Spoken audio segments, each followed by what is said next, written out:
Today, IIM Calcutta completes 63 years of its glorious existence. It is a day for celebration, joy, and remembrance. It is a day for introspection.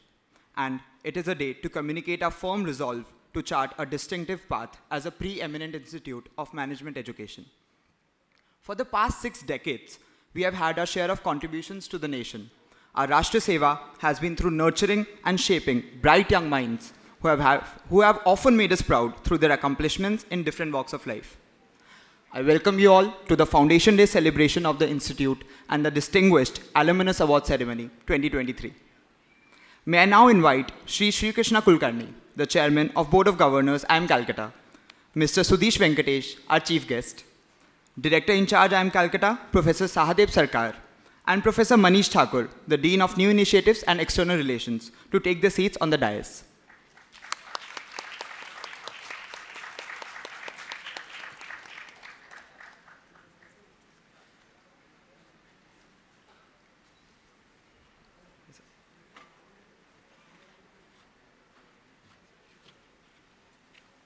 Good evening, sir.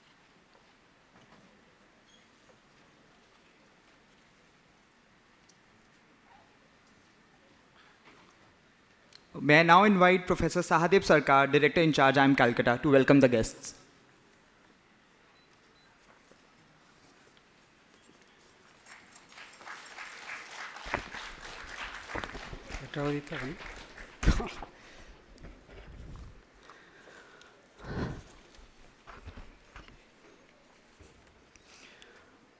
Honorable Chief Guest, Sri Sudhish Venkatesh, the Chief Communications Officer and Managing Editor of the Azim Premji Foundation, Sri Krishna Kulkarni, Honorable Chairperson, Board of Governors, IIM Calcutta, Honorable Members of the Board of Governors, distinguished alumni, Professor Manish Thakur, Dean New Initiative and External Relations, and Dean Academic Acting, respected faculty colleagues, dear students of the doctoral program, MBA, PGDBA programs, MBA-X and PGP-X VLM programs, officers and staff of the Institute, members of the press and media, ladies and gentlemen.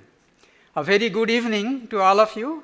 Let me begin by congratulating all the distinguished alumni award winners today and welcome them and all of their families to IIM Calcutta. We are delighted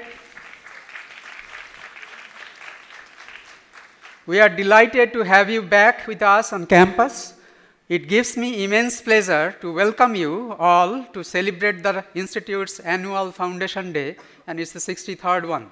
I would like to mention that every year the Foundation Day lecture is delivered by a person of eminence who has made a very significant impact in her or his chosen field of endeavor. In the last few years, some of our distinguished chief guests to deliver the Institute's Foundation Day lecture were Sri Sam Srinivasan, Managing Director and CEO of Federal Bank, Sri Pradeep Singh Kharola, IAS Officer and former Chairman and Managing Director, Air India, Jagdeep Dhankar, Honorable former Governor of West Bengal and present Vice President of India, Sri Amalok Ratan Kohli, Honorable former Governor of Mizoram, Professor Dipesh Chakraborty, Lawrence A. Kimpton Distinguished Service Professor in History at the University of Chicago. We are extremely fortunate to have amongst us Sri Sudhish Venkatesh, the Chief Communications Officer and Managing Editor of the Azim Premji Foundation, as the chief guest of today's event. On behalf of the Institute, I sincerely thank him for accepting our invitation to grace today's occasion as the chief guest. Ladies and gentlemen, now I would like to say a few words about our institute. IIM Calcutta, the first national level institution in the field of management education, was set up in 1961 by the Government of India in collaboration with the Sloan School of Management at MIT, USA, and the support of the state government of West Bengal and the Ford Foundation. We celebrated our Diamond Jubilee in 2020. IMC has come a long way from its small beginning, and today it is acknowledged as one of the best institutions, not only in the country, but also in the Asia-Pacific region. The institute got the accreditation status from AACSB and AMBA and EQUIS. With EQUIS accreditation, we became the first Indian business school to achieve the triple crown in accreditation. That is accredited by all three major accreditation agencies in the world of management education. Since 2012, IIM Calcutta is the only Indian member of SAMES, which is a global alliance of leading business schools, multinational companies and NGOs, which together offer the SAMES Masters in International Management. IIM Calcutta has been featuring in domestic and international business school rankings since 2013. International ranking. In QS MIM ranking 2024, our flagship MBA program has been ranked 50 in the world out of 201 B schools. In QS Global MBA ranking 2024, our MBA EX program has been ranked 59 in the world out of 315 B schools and 10 in Asia. In QS Masters in Business Analytics ranking 2024, our PGDBA program has been ranked in the 61 to 70 lot. In FT MIM ranking 2023, our flagship MBA program has been ranked 60 in the world. In FT MBA ranking 2023, our MBX EX program has been ranked 76 in the world. Domestic ranking. IIM Calcutta has been ranked first in BT MDRA Best B School 2023. IIM Calcutta has been ranked fourth in India ranking by NIRF 2023. IIM Calcutta has been ranked number 2 in the Open Magazine's Best B School Survey 2023. Apart from offering a 2-year degree in Master of Business Administration, IIM Calcutta also offers a 1-year full-time postgraduate program for executives, PGPX, launched in the year 2006, now known as MBAX, and 1-year postgraduate program for executives for visionary leadership in manufacturing, which is called PGPX VLM, launched in the year 2007, jointly with IIT Madras and IIT Kanpur. Our postgraduate diploma in business analytics PGDBA program is jointly offered by IIM Calcutta, IIT Kharagpur, and Indian Statistical Institute, and it aims to help shape the emerging profession of business analytics to build a career in this field. We have a number of courses which have components of internationalization, like international management, international finance, international economics, etc.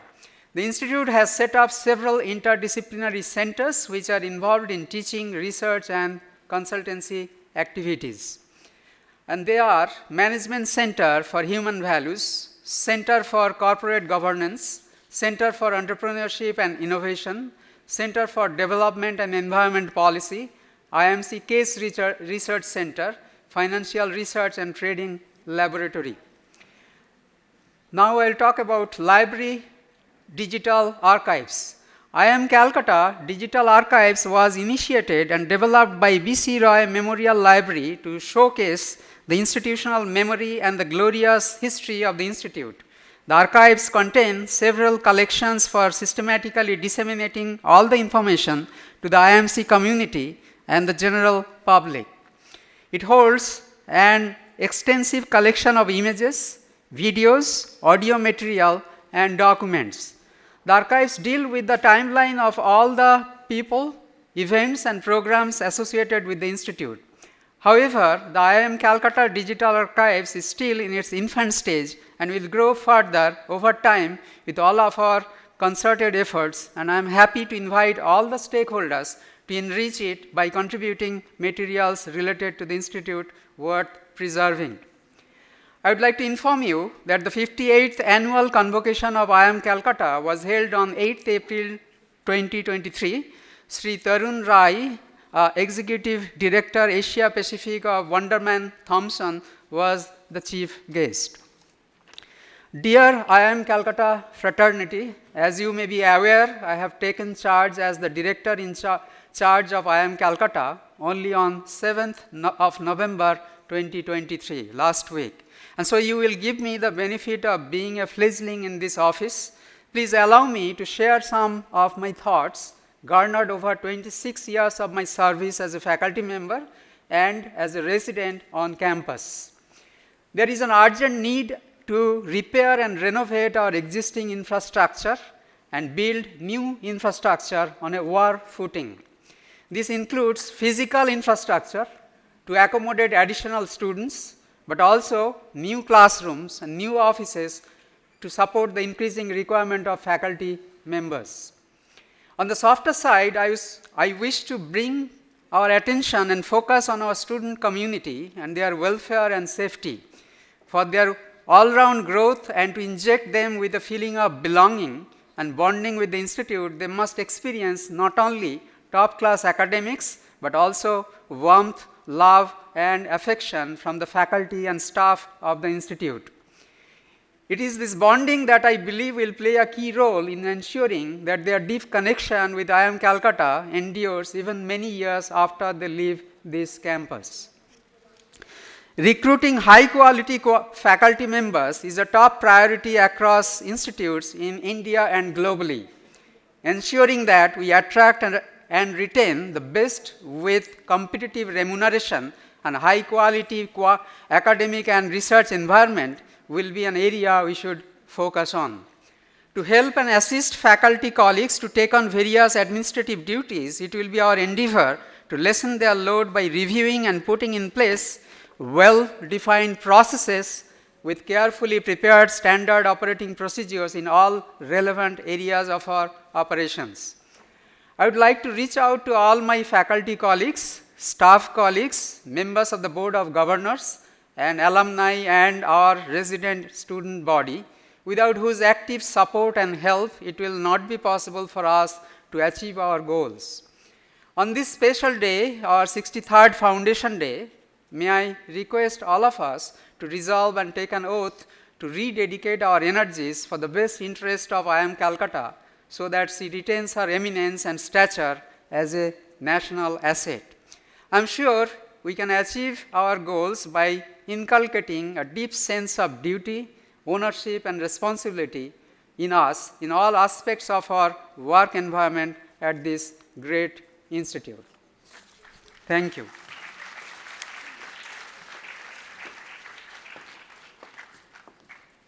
Thank you, sir. To begin the Distinguished Alumnus Award Ceremony 2023, may I now invite Professor Manish Thakur, Dean of New Initiatives and External Relations, to say a few words about the Distinguished Alumnus Award.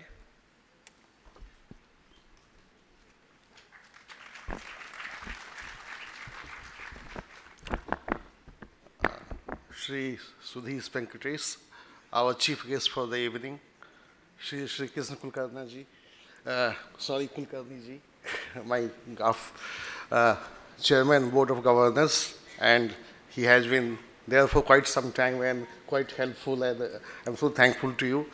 So Sahadev Sarkar, Director in charge, all the colleagues, distinguished guests, prospective awardees, friends and colleagues, and also those who are joining us online. As you may be aware, this is being webcast live as we talk here. In 2011, IIM Calcutta, in its wisdom, decided to institute DA, in short, Distinguished Alumnus Awards. That was the golden jubilee year of the institute. And so far, we have been having these award ceremony coincide with the Institute's Foundation Day. And I just checked this morning, we have given so far 72 awards, excluding the 4 awardees who would get this evening. So if we include these 4 awardees, so far there are 76 Distinguished Alumnus awardees out of thousands of alumni that we have. And now also, any type of awards generally generate some sort of controversy, not in IIM Calcutta, but elsewhere in the country. So I just wanted to share with you the processes that we follow. The first thing is that no alumnus can self-nominate himself or herself for this award. So self-nomination is a big no. Secondly, in order to address conflict of interest, we don't offer awards to our alumni who may be the members of the Board of Governors. So they are also out. So any alumnus who is serving on the Board of Governors, they are outside the universe of the prospective awardees. And we have I would say, 6-member committee to go through all the nominations that we receive and who are the people who can nominate. Other alumni can nominate. Generally, batchmates, classmates of some alumnus, they would nominate. And also, all faculty members can nominate any of the alumni that they know. And there we have a 6-member committee. Director of IIM Calcutta chairs the committee. We have 2 deans as members. And we have 2 faculty members on the Board of Governors. They are also the members. And the names would keep changing, but that's the constitution. Today, Mr. A is director. Tomorrow, Professor B would be director, but that's the constitution. And lastly, we have a nominee of the Board of Governors on this committee. So that's what I had in mind when I talked about the 6th member. So this time, like, just to share with you, Ms. Rupa Mohanty was there. Last year, Mr. Harsh Chauhan was there. Before that, again, I think Ms. Rupa Mohanty was there and all that. So this is the constitution of the committee. And also, I don't know why, the convention is that we keep these names confidential, except the awardees, because with whom we have to communicate, we don't share with the media or the outside world who would receive the awards on the Institute's Foundation Day. I don't know why, but maybe to create some sort of suspense, we do that. So I will be announcing the names now, and then only media would catch up these names, and then they will carry it maybe tomorrow morning and all. Also, I was listening to Professor Sahadev Sarkar, and he delivered a very comprehensive, it was not a mere welcome address. I was so happy that he, of course, welcomed all of our guests, but he also had a blueprint of his vision of what he wants IIM Calcutta to achieve in the coming days, months, or years. And I was happy about that. And even though he had just taken over, as I am reiterating, he took over just on 7th of this month. And so his comprehensive address has made my task less difficult. So I will not bore you by saying how glorious we have been as an institute, how great accomplishments we have to our credit. In fact, by tomorrow evening, I have to give a 1200 write-up for the Open magazine that Professor Sarkar was referring to, where we are ranked twice. So I will copy some of the elements that he shared with us, and that will be a part of my write-up. I don't have to depend on ChatGPT for any help, something that I was thinking. So anyway, the one important thing, on a more serious note, he talked about bonding with the community, with our alumni community, and this is what I just want to stress on, that a solemn evening like this, what does it give us? It gives us this continual reiteration, re-articulation of that bonding, which is already there, which we share. I always feel that people blame us that, oh, we have not been leveraging our alumni connect. True, we have not been bothering our alumni ki paisa de do, hostel banana hai, road banana hai, infrastructure banana hai. But we do share a very affectionate and warm relationship with our alumni. And I see it, I will give you one instance. Like last year, Professor Sarkar mentioned Mr. Shyam Srinivasan. He is our distinguished alumnus. He refused our business class air ticket. He said, "Kaise yaar? I will come on my own. I am coming to my alma mater. You don't have to pay for air tickets." And similarly, we have plenty of goodwill amidst our alumni. Of course, the issue is, and that's our, Professor Sarkar talked about that, we have to tap that goodwill in a more constructive and maybe in a more instrumental way. That's the task ahead. And also, when I was thinking about this, any institution, I should not be giving you gyan, as you know, has its own ups and downs. We go up, we go down. At times we feel euphoric. At times we feel gloomy also. When things appear to be in a flux, many things appear uncertain, and we do have our gloomy moments. But then I was thinking, कि कुछ तो है, कि वो इकबाल का शेर है ना कि कुछ बात है कि हस्ती मिटती नहीं हमारी, तो IIM कलकत्ता के पास कुछ तो ऐसी चीज़ है कि हम ऊपर जाते हैं, थोड़ा नीचे खिसकते हैं, फिर ऊपर चले आते हैं. So something that Professor Sarkar did not mention and I want to share with you, rankings we are doing well, but I also don't want to share all the good things we have done. We also have gone down. Let me share with you and with the outside world, last year we went down in NIF ranking. We went from 3rd to 4th place.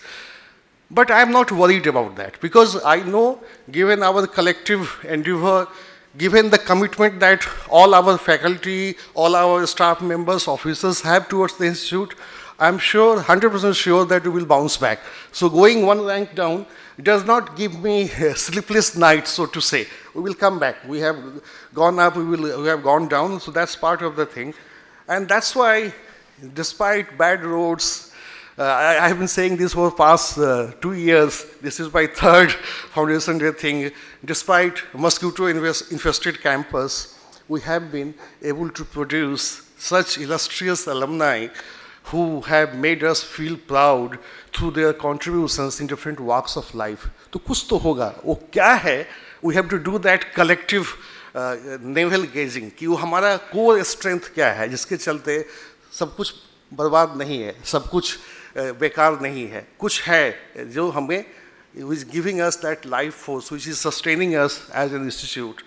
So with these words, I will now maybe I will invite the prospective awardees one by one on the dais, and then we will have some symbolic handover of shawl and bouquets and all that. And you know, most of the awardees, they will have a short acceptance address and all, and that's how we will go ahead with the program. So that's all for the day. And I once again, on my behalf, welcome you all to this Foundation Day ceremony and the Distinguished Alumnus Award ceremony. Thank you so much.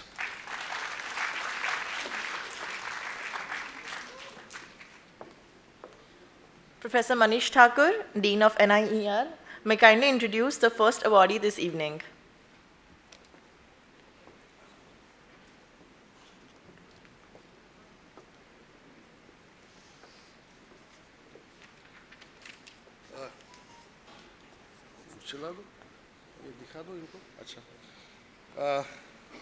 So the first awardee I'm inviting to dais, kindly come over to dais, is Mr. Subir Chakravarti. Mr. Subir Chakravarti is our alumnus from 19th batch. May I request Mr. Chakravarti to come on the dais, please? Yeah.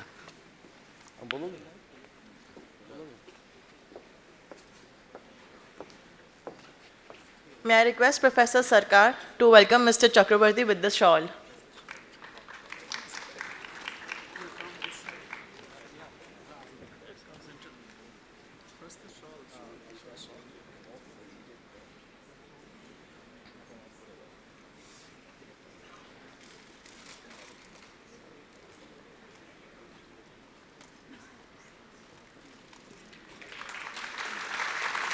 May I request Shri Krishna Kulkarni, Chairman, BOG, to hand over the Distinguished Alumnus Award and the citation scroll to Mr. Chakrabarti.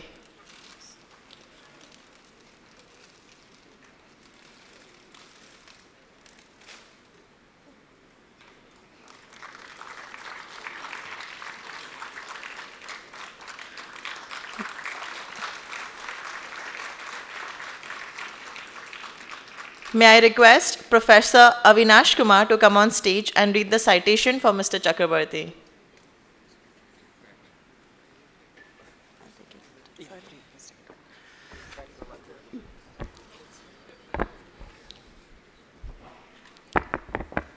We take immense pleasure in honoring Mr. Subir Chakravarti, an alumnus of the 19th batch of IIM Calcutta, for his stellar corporate career. Mr. Chakravarti has spent nearly 4 decades working in various capacities in several organizations, out of which he has spent more than 25 years at Exide Industries Limited, rising from the level of general manager to the position of managing director and CEO.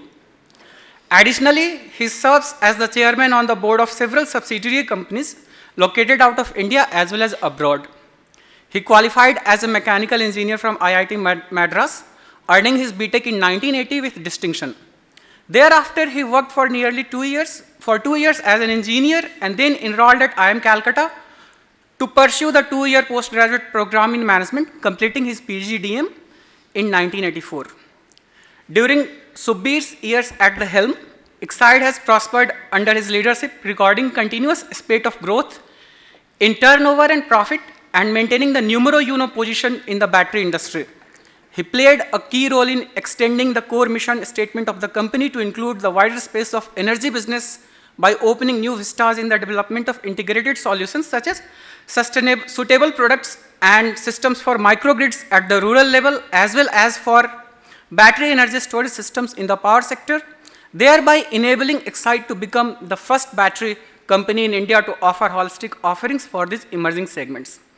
He is extremely passionate about the cause of sustainability and has steered Exide to being a front runner in the lithium-ion space through a foray in setting up a lithium-ion pack and module unit in Gujarat, and subsequently through a very major capital investment for building a gigawatt-hour cell-making plant in Bengaluru.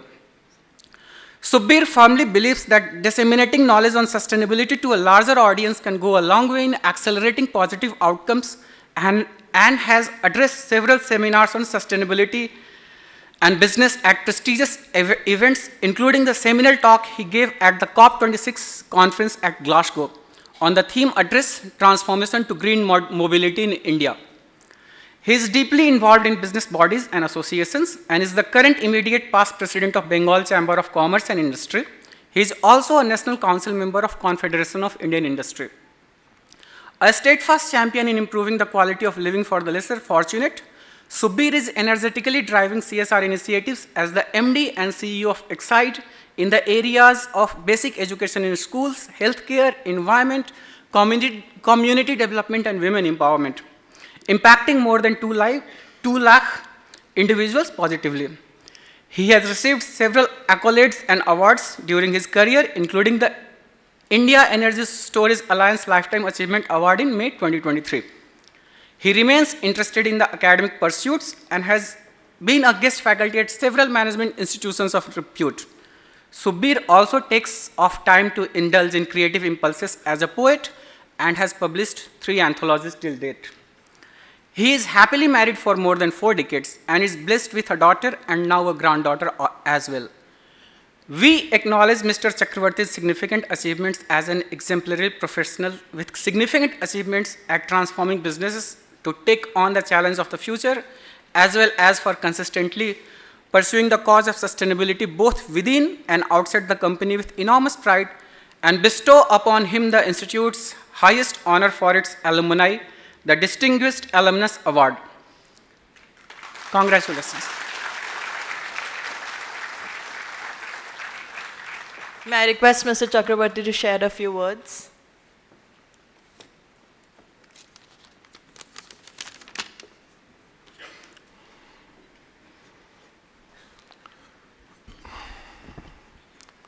Sri Krishna Kulkarni, Chairman of the Board of Governors, Sri Venkatesh, our chief guest today, Professor Shodev Shorkar, Director in Charge, IMC, and Professor Manish Thakur.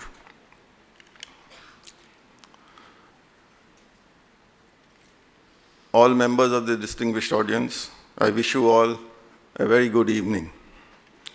It gives me immense pleasure to be back on the campus. But before I get on with other topics, I guess it is time for acknowledgements. To all my teachers, and especially those at IMC, for developing in me a modicum of conceptual clarity and a keen sense of purpose. They were a great lot,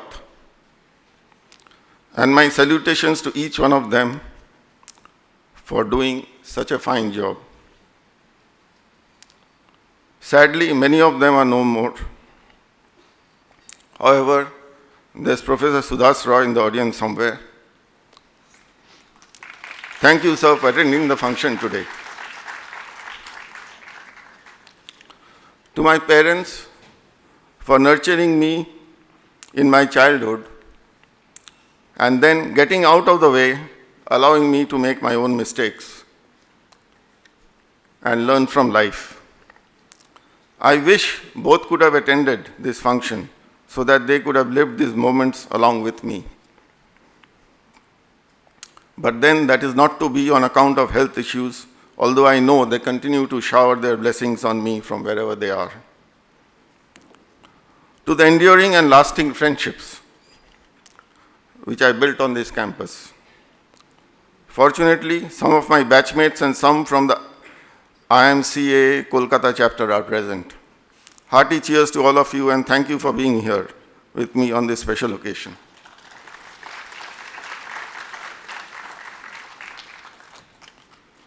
To my wife, to whom I have been married for more than 4 decades, and without whose steadfast support and encouragement, especially when the chips were down, I certainly would not have made it to this stage. She did this selflessly despite pursuing a busy career as a medical professional, and to her I owe a lot. Fortunately, she is present in the audience. Thank you, darling, for everything.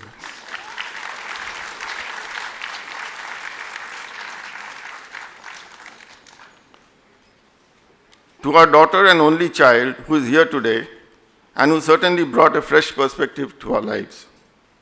She is now a mother, and as we see her negotiating the generation gap with a 3-year-old daughter who is already displaying a strong mind of her own, we sit back, remember our younger days, and think that life has come one full circle. Which, ladies and gentlemen, brings me to the topic of circularity and sustainability on which I wish to speak today. Why is sustainability important? Before I start on sustainability, let me tell you that the origin of sustainability lies in systems theory. Let me explain how. If you take out from a system and give back nothing in return, will the system be stable? Take the family as a system, or our oceans as a system. If we continue to take out fish from the oceans and not create conditions for them to breed, will the ocean be stable as a system? So where did we go wrong? If you look at the classical definition of profit in economics, which is perhaps taught even today in schools and colleges, it states that you exploit land, labor, and capital to make profit. It's a very simple equation and a valid one. But for a moment, think about this equation from the point of view of circularity. To labor, you give salaries. Against capital, you give dividend and interest. But what do you give to the land? When I say land, it also includes the air and the water, which we are supposed to exploit to manufacture profits. Where is the concept of circularity here? Sustainability may be a new concept to modern man, but it was certainly practiced widely in some so-called primitive societies. If you take the Adivasis in India, before modernity touched them,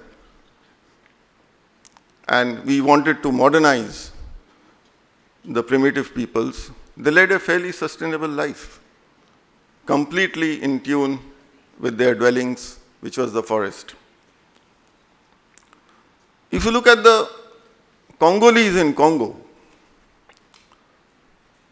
when the Belgians arrived there, they found the Congolese to be a fairly content lot, completely in tune with their environment and totally unexposed to commercial agriculture, which was the order of the day.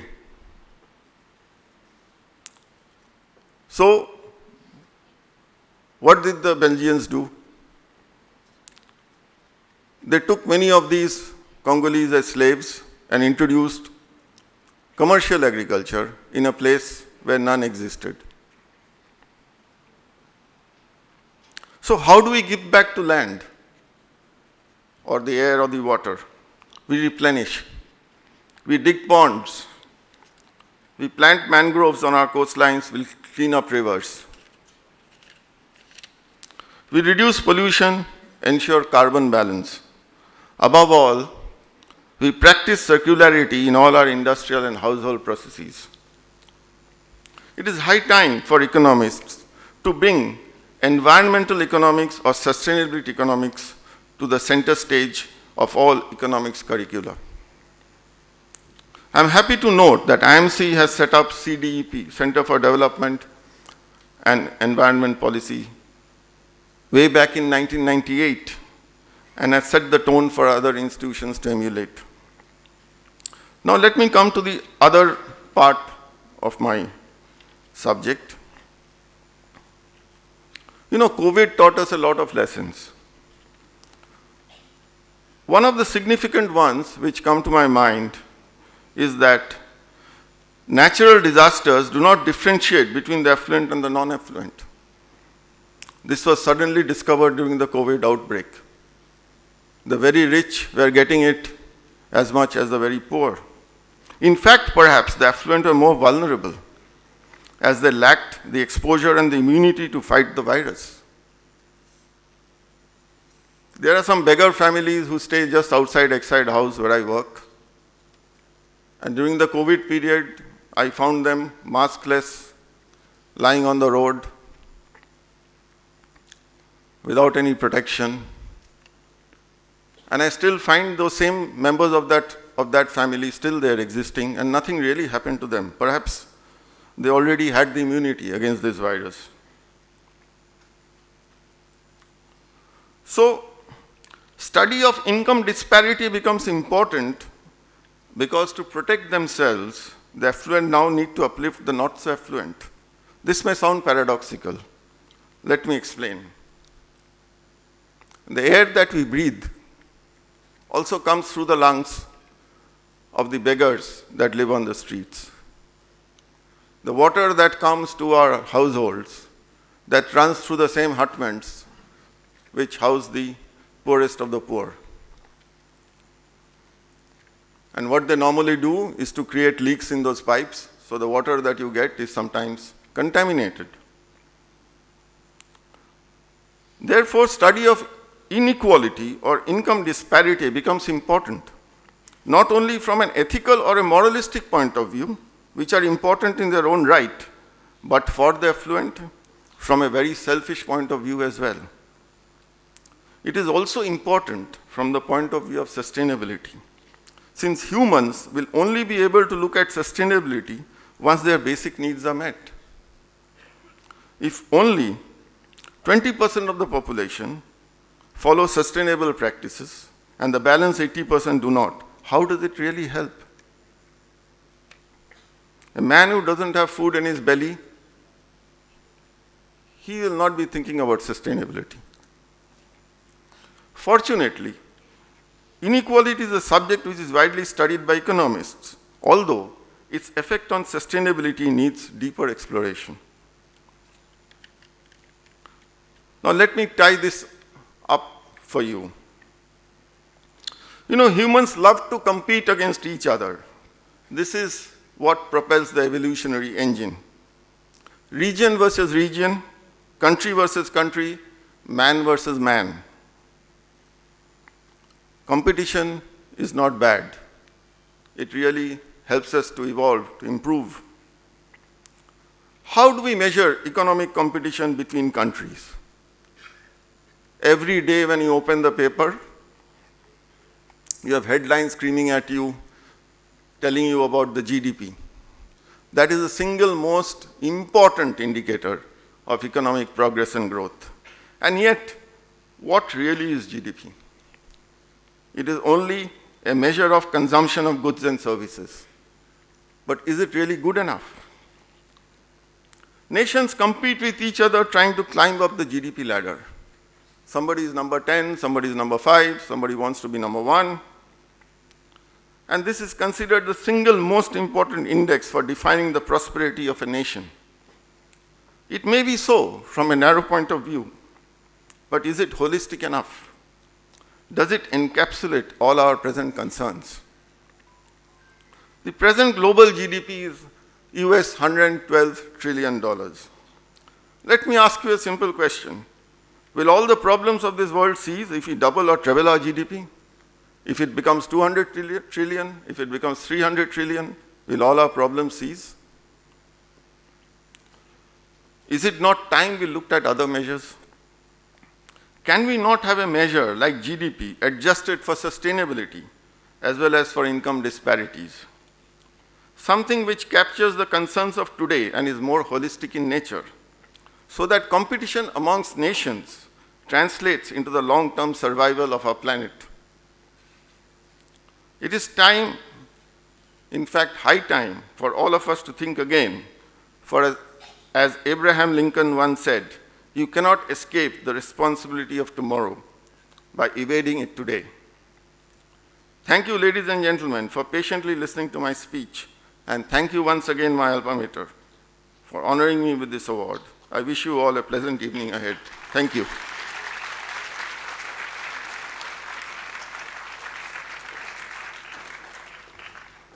Thank you, sir. May I now request Professor Manish Thakur to kindly announce the second awardee this evening.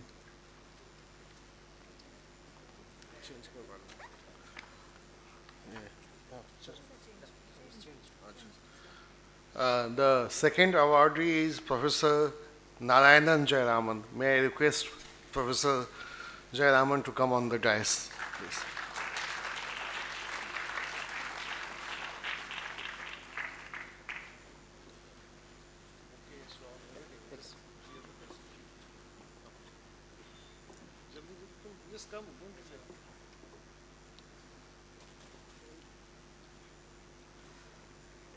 May I request Professor Sarkar to greet Dr. Jayaraman with the shawl.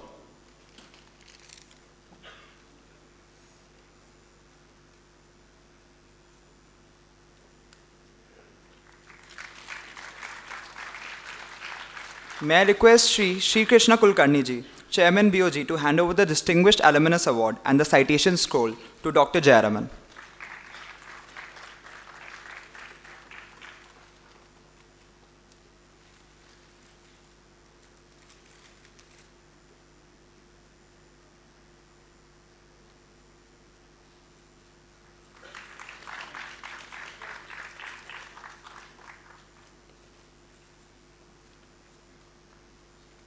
May I request Professor Karnika Bains to come on stage and read the citation for Dr. Jayaraman.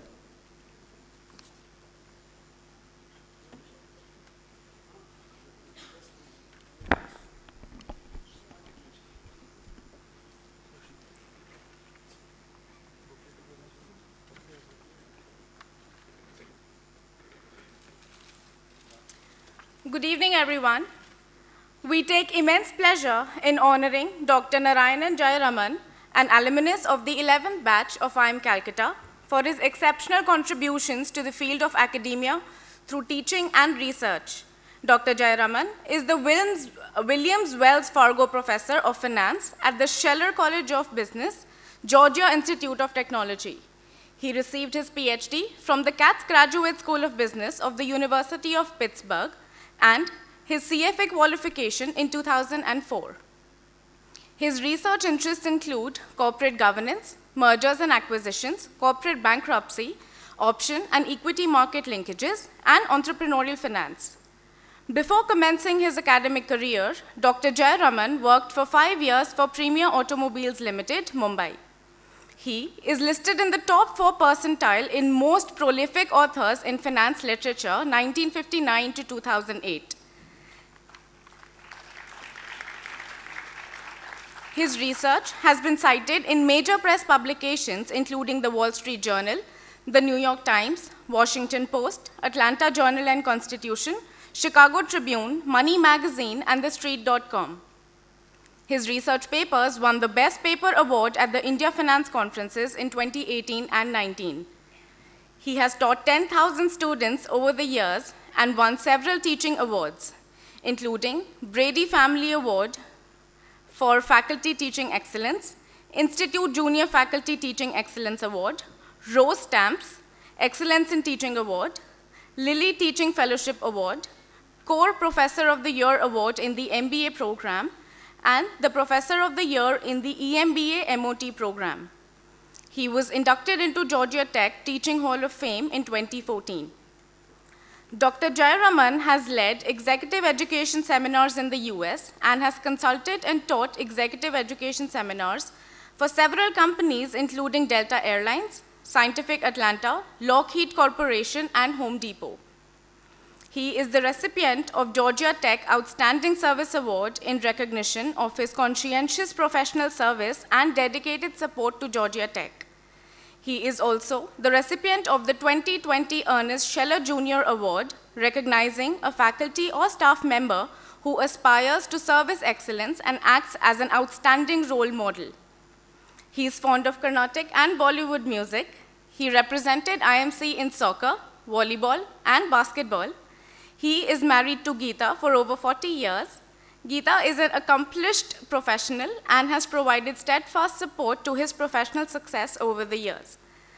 We acknowledge Dr. Jayaraman's significant achievements as a scholar with enormous pride and bestow upon him the Institute's highest honor for its alumni, the Distinguished Alumnus Award, given this 14th day of November 2023. Thank you. May I request Dr. Jayaraman to kindly share a few words?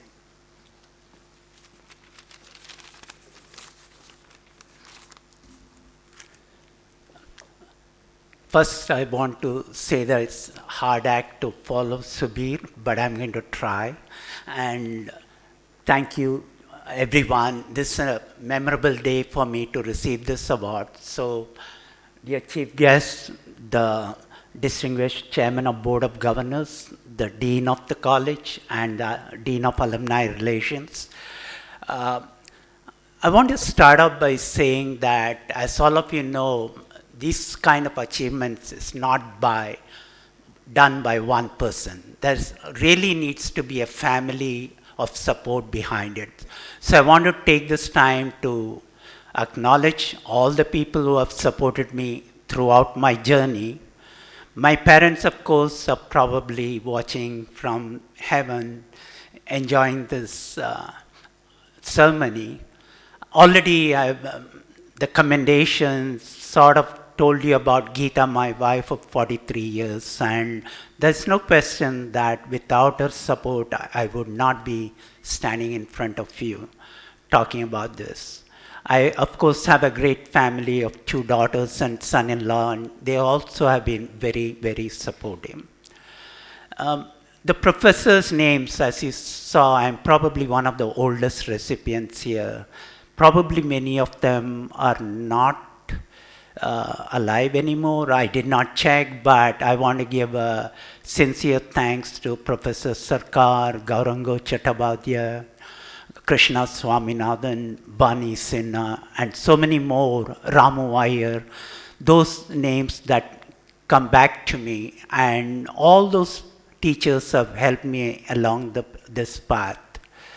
I also want to acknowledge, I was surprised to learn that these days we have 485 students, but my batch was of 100 students, and to this day we still keep in touch on a monthly Zoom call, and we are all over the world, and we are a very, very close-knit family.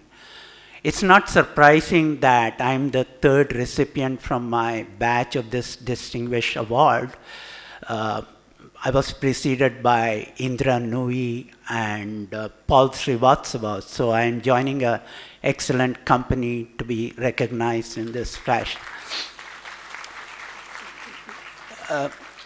Now, I want to say a few words about my life at IIM, and then I switch I'm going to focus on primarily the students, my advice as they pursue their career path. That's how I thought of my presentation. So in terms of my experience at IIM Calcutta, it may come as a surprise to you that we are the only batch which occupied two different campuses.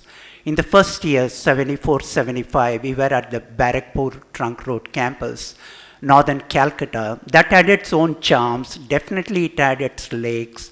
And then in the second year, we moved to this beautiful campus.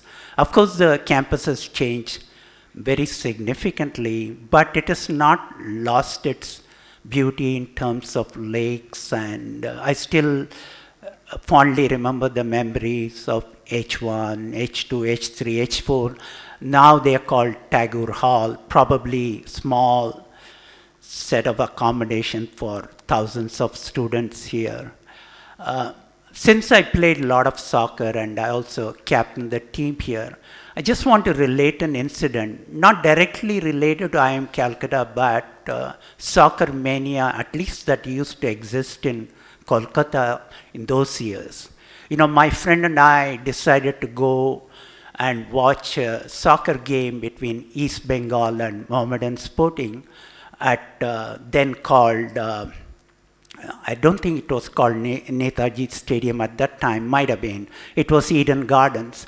So first of all, we didn't know how to get the tickets in the black market. Then somebody came and told us that you just say, I've got 2 tickets, then somebody who has 2 tickets will come and give you the tickets. And we did that, we got the tickets. Then we sat as spectators, and lo and behold, Mohammedan Sporting scored the first goal. And there were small number of people in our area who were Mohammedan Sporting supporters. They were euphoric. They were jumping with joy. And then after 10 or so minutes, the East Bengal scored. And then you should see the commotion. Though East Bengal supporters, vast many of them, really were having some sort of a fight with the Mohammedan Sporting spectators, supporters. Anyway, the game didn't finish, as you can imagine. So we all take the exit, and those days there was mini bus, and we wanted to get a mini bus to Thakurpukur. And guess what? In a mini bus of 12 people, there were 20 people, some sitting on the front and some sitting on the top. And the minibus driver straight drove the minibus to Kidapur police station. He said, okay, I'm going to hand over to the police. The police person came and said, whoever wants to pay the money can pay and leave. My friend Harish and I just took the opportunity, paid, and came scrambling to get the bus and back to the campus. So that was the passion for soccer. Unfortunately, probably these days, it's more gone towards cricket, and maybe many of you are planning to watch the game tomorrow, but that was Calcutta in 74, 76. Now, switching gears, I thought, what's the best way to frame my, you can call it advice, to the mostly students. And one of the famous politicians in US, his name is Newt Gingrich, and he gave a long talk, 45 minutes in our commencement. Then he told the people, you're not going to remember anything I said over the past 45 minutes, but I want to leave you with these 8 words. I'm going to elaborate a little bit on those 8 words for success. The first 2 are dream big. 3rd and 4th are work hard. 5th and 6th are learn constantly. And 7th and 8th are enjoy life. So dream big, really I believe in it. You can be, especially the students in the audience, you can be what you want to be. You saw that some of the distinguished alumni are CEOs, or accomplished professors, or successful politicians, or government officials. So basically, if you put your mind to it, nothing to stop. You have to work towards it every single day. Work hard, easier said than done. And the best way I want to start out that is, if you look at, I'm from the US, I'm a US citizen. When I look at my President Joe Biden, he has never accepted failure, right? Those of you who are familiar with the history, he ran for presidency in 1988. He didn't get the nomination. He ran again in 2008. He did not get it. 2020 was his year. Of course, he is 80 years old, but he still pursued, persisted, and he's even going to run for the second time. And you can imagine how much of a passion and a dreamer he is to get to where he is. So never, never, never give up. So I published a lot of articles, and those of you not familiar with the academic processing, it takes roughly 3 to 4 years from the conception of the idea to the publication. In the process, you're going to get so many times rejected by your peer reviewers. So every time you get a rejection, you have to take that rejection to heart and try to fix the problems the referee is saying and address it and hopefully place it in a good journal. One of my most cited papers is Culture and Success of Mergers and Acquisitions. And we were one of the first ones to bring up the concept of off-street measure of culture from international business to finance. We had a very, very hard time convincing our top journals in the field. So we ultimately sent it to the top journal in international business, and it's been cited so many times. So we never gave up on the fact that a couple of our top journals rejected it and just persisted with that. Then coming to 5 and 6, learn constantly. I cannot emphasize enough that point. You may not believe it, I'm in my quote-unquote the 8th decade of my life. So obviously I've learned a lot over the years. But if you are in the academic field of finance or any field, you have to keep up with things that are changing, right? So machine learning, artificial intelligence, those are the big things now. So what do I do? When a new colleague joins and offers the latest econometric methodology to address finance questions, I go there, sit as a student, learn it, and try to use it for my research. So learning absolutely never stops. So you may think come April you're graduating and going on to the real world and your dream job, but you have to be consistently focused on acquiring additional skills. And the last two are, of course, enjoy life. Easier said than done. I always fall short on that, but it's important because we all have one life to lead, to take upon ourselves to enjoy every single good things that happens in your life. I do have what is called a jar of awesome in my home. So anytime significant nice thing happens to me or my family, I write a note and put it in the jar. So at some date in future, I'll come, go open it and see what are the things I wrote. Of course, to enjoy life, you have to maintain good physical health, good financial health, and good emotional health. Unless you have all those three, financial, physical, and emotional health in balance, it's very hard to enjoy life.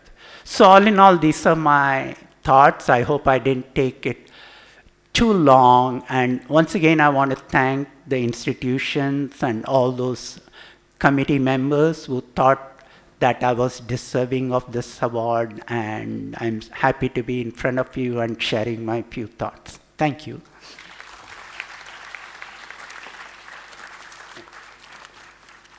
Thank you so much, sir. We'll definitely remember those 8 wise words. I request you to kindly take your seat in the audience. Professor Manish Thakur, Dean NI and ER, may kindly introduce the third awardee for this evening.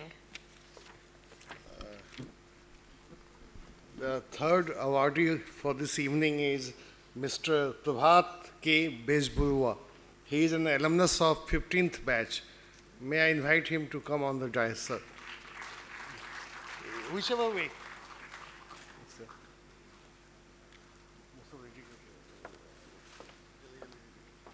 May I request Professor Sarkar to greet Mr. Besboro with the shawl.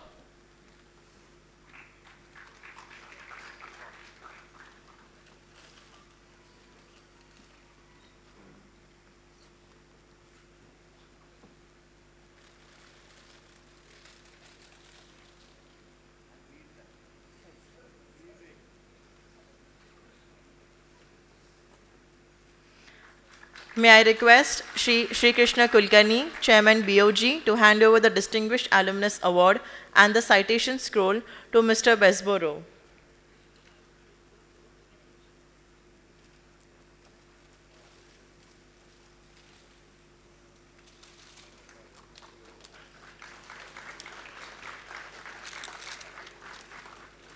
May I request Professor Abhipsa Pal to come on stage and read the citation for Mr. Besboro.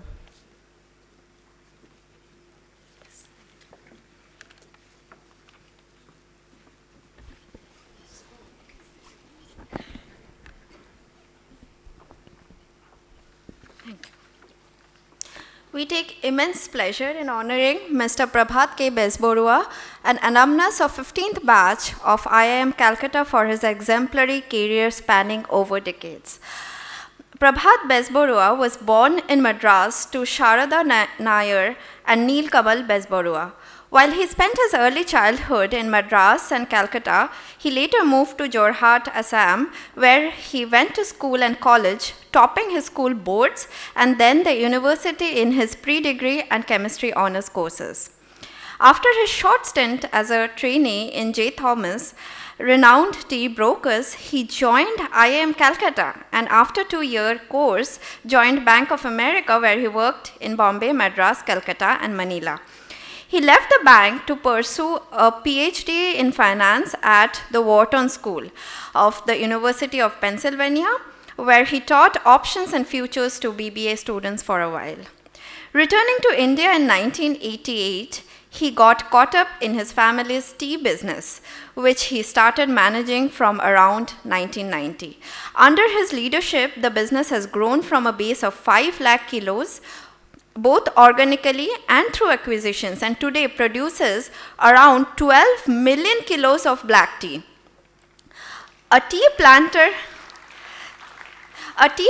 himself, as managing directors of Bokahola Tea Company in Assam, Besborua was instrumental in initiating a revamp of the old electronic automated auctioning system for the tea industry in India. During the course of his tea career, he has been chairman of Assam Tea Planters Association for 2 terms, director of Assam Tea Corporation Limited, economic advisor to the Chief Minister Assam, member Board of Governors, Indian Institute of Plantation Management for 5 terms, member Tea Board for 2 terms, member SN Menon Committee on Plantation Sector Reforms, member Tea Advisory Committee under Commerce Ministry, director Assam Power Distribution Company Limited, chairman Tea Research Association Toklai for 2 terms, chairman Tea Board India for 2 terms, and president National Tea Research Foundation.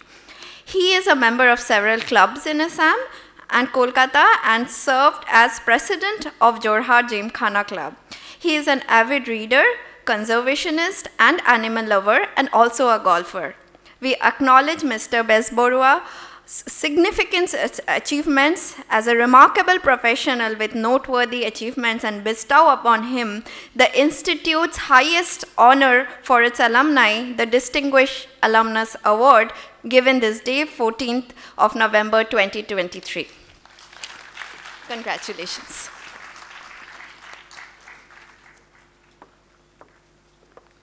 May I request Mr. Besboro to share a few words? Good evening to all of you, especially the gentlemen on the dais, Mr. Kulkarni, Mr. Venkatesh, Professor Sarkar, and Professor Thakur. I'm the odd man out here because I didn't follow a corporate career, excepting for the first few years of my life. And I kind of went back, and I haven't, the other reason I'm an odd man out is I have no notes, I have nothing that I have written. I'll just speak from my heart, if you want to deem it such, or I'll just speak extempore. That would be the more professional way of saying it. You see, the tea industry, unfortunately, spans various different segments. You know, stores like Starbucks also form part of the tea industry. They are coffee centric, but they have tea as well. You know, various other startups that have started recently in India, that's also part of the tea industry. Hindustan Unilever is part of the tea industry. Tata Consumer Products, part of the tea industry. But the part that I come from, the plantations, is where it all begins. And unfortunately, the plantation sector is not doing too well. In fact, it's doing very, very badly right now. And the reason is short-sighted government policies and a playing field that isn't level. And also a lack of innovation that has plagued that plantation sector for you know, more than decades. I'll have to say centuries. The machines that we use today in manufacturing tea are the same ones that we were using maybe 100 years back, almost 100 years back. So any industry that doesn't think forward and bring in technology when, you know, the rest of the world is moving forward very fast, any industry that does that is exposing itself to a lot of risk. Tea, you know, Calcutta was built on tea. You go anywhere, you'll find the signs of the footprint, rather, of the tea industry. You go to the clubs, you go to Tollygunge Club, you'll find tractors working there that have Assam registration numbers. So I believe Williamson Mega donated those tractors. They just shipped them in railway containers to the club. I mean, I don't know whether I'm committing libel and end up getting sued, but it doesn't matter. So you look at the banks out here. The banks used to finance tea companies. Why was tea so profitable for so long? Number one, barriers to entry. Everybody could not plant a tea garden. You needed a license to plant a tea garden. By doing so, you restricted output to a level which suited you. The second reason was low cost of factors of production. Now, even if you are not tea conversant kind of person, you know that the biggest factor in a tea garden is the labor. So you were getting labor very cheap at one time. So these two factors contributed to immense profitability. Barriers to entry and low cost of one of the major factors of production. And neither is there anymore. The barrier to entry has been removed. Anybody can plant tea, and small growers have effected a revolution in Upper Assam. Today, 53% of Indian tea output is produced by small tea growers, and they are going from strength to strength. Of course, there are also subsistence farmers, marginal farmers, so I don't really envy them, but as a consequence of the strides that they have made, they have destroyed, or they are in the process of destroying, the organized industry. So sooner or later, we have to realize that our asset is land, whether it be leased like in Bengal or freehold like in Assam. Our asset is our land. What is the best possible use that we can put that land to? Do we have to focus only on tea, or can we plant some alternative crops which give us a higher return, can we do something else? Supposing my tea garden is near a municipality or near a small town or a big town, isn't it better for me to set up warehouses there and employ 20 persons per hectare rather than 2? It is better, but nobody wants to do it. The governments don't want to do it, God knows why. The unions don't want to do it because they're afraid of losing their clout. And people like us who own the tea gardens, we also don't want to do it because we are so hidebound and so conservative in our outlook that we think that, we are used to running this kind of business. Warehouses would be a complete departure from the kind of line that we are working in, and so we don't. Until, you change, to talk in cliches, the only constant is change. So you need to change. Since my predecessors have talked to you about what you need to do in your future careers, I'll also put in a few 2 bits worth from my side. Although I don't know whether it's absolutely fair, but I consider myself a quitter. I joined medical college when I was 15 or 16 years old, and I quit. I didn't like the dissection because the corpses were all half rotten, and the vagus nerve, you have to cut and identify this big nerve called the vagus nerve. All the flesh kind of falls apart in your hands. So I couldn't take it, and I ran away. I ran back home. Then when I was doing a PhD in Wharton, I'm also quite lazy.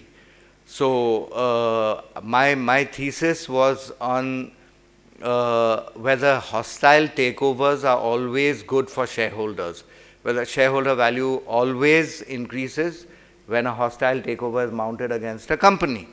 And the sensible thing to have done would have been to do an empirical study, number crunch, and get out some kind of an analysis and some kind of a result from that.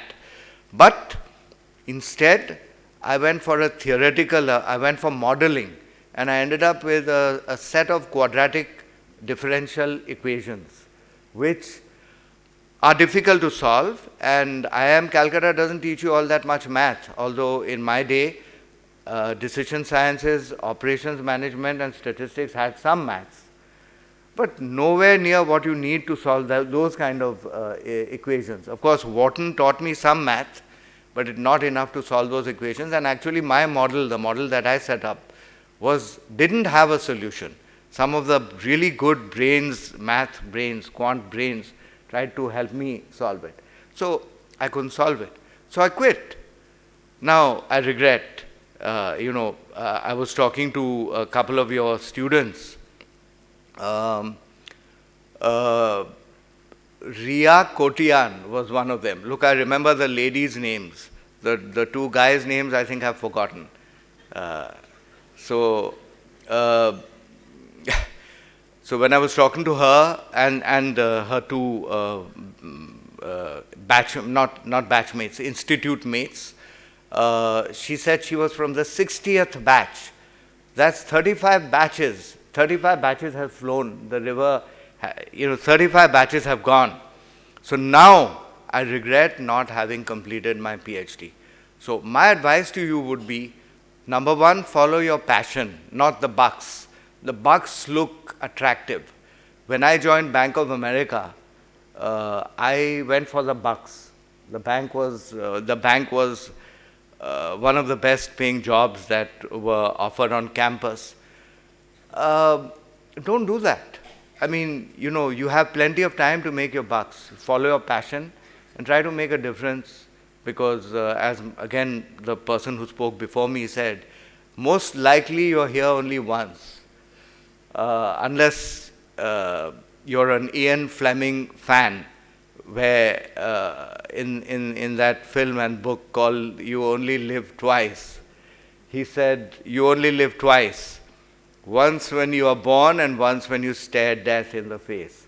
So if discounting that, you only live once, and so you need to make the best of this life, you need to make a difference, And it's not only you that you should be thinking about. Your passion should always involve your Milo as well as yourself.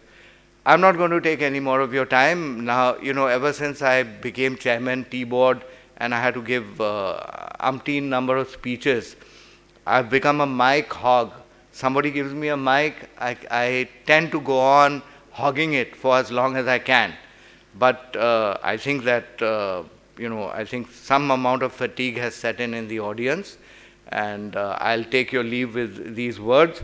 And I want to thank the Institute for considering me for this award.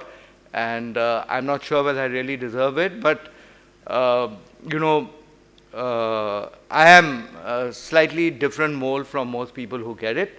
And maybe you want to recognize that business and businessmen also have a role to play in our economic scenario. So thank you once again very, very much.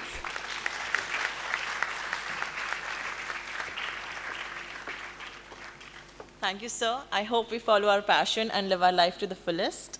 Professor Manish Thakur, may I announce the name of the fourth awardee this evening? Now, may I invite Ms. Manjari Sharma. She is the fourth awardee for this year, for the year 2023. Ms. Manjari Sharma on the dais. And she is one of the youngest awardees in my understanding.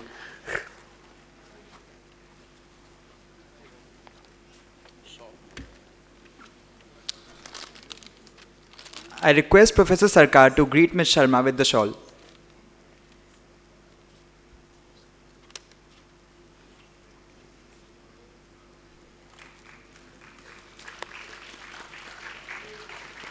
May I request Sri Krishna Kulkarni to hand over the Distinguished Alumnus Award and the citation scroll to Ms. Sharma.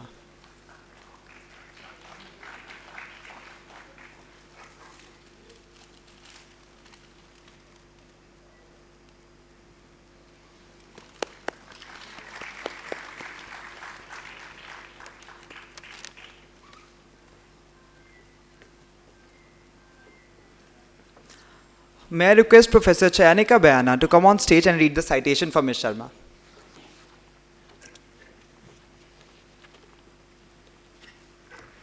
Good evening. We take immense pleasure in honoring Ms. Manjari Sharma, an alumnus of the 51st batch of IIM Calcutta, for her outstanding entrepreneurial achievement. Manjari Sharma is an impact entrepreneur building Farm Didi, a food tech startup that aims to empower 1 million rural women. Just over a year old, it has enabled over 1,080 women entrepreneurs through an initiative impacting more than 40 villages in rural Maharashtra.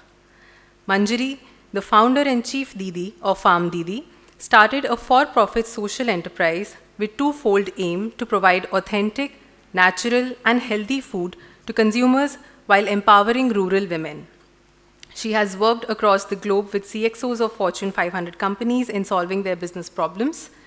In November 2020, she set up Farm Didi and now spends all her time in pursuit of her mission to provide healthy, natural, and authentic food products to consumers by empowering 1 million rural women entrepreneurs across India.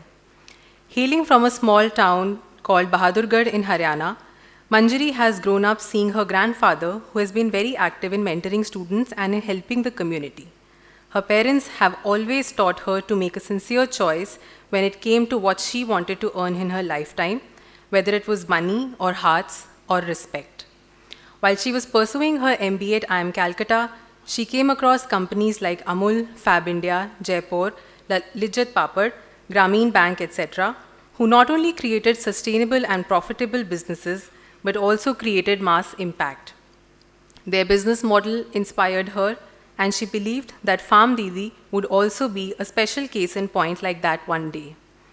The goal of Farm Didi is to help women farmers become certified and compliant food processors manufacturers through mobile tech and provide them with market linkages, thus helping them increase their income. In the last 1.5 years, they have more than 400 partner entrepreneur Didis from more than 6 clusters in Maharashtra covering Aurangabad, Raigad, Amravati, Pune, Solapur, Jalgaon, who are trained and compliant food manufacturers and selling their products. They are already setting up 3 times, they are already seeing up to 3 times increase in their income since they started working with them.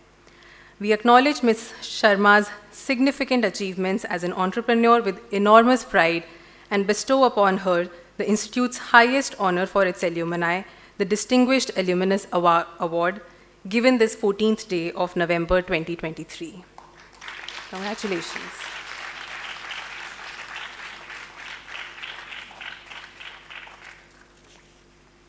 I request Ms. Sharma to share a few words. Still not able to hold my sari. I think I was more comfortable in pajamas going to a badminton court during college days.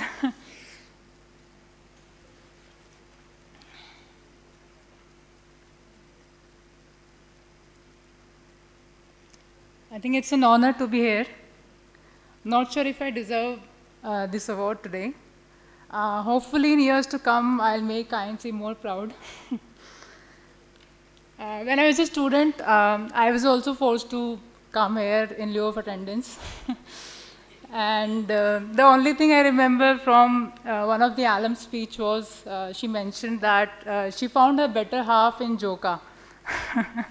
So today I can also proudly say I also found my better half in Joka, Anukrit sitting right there.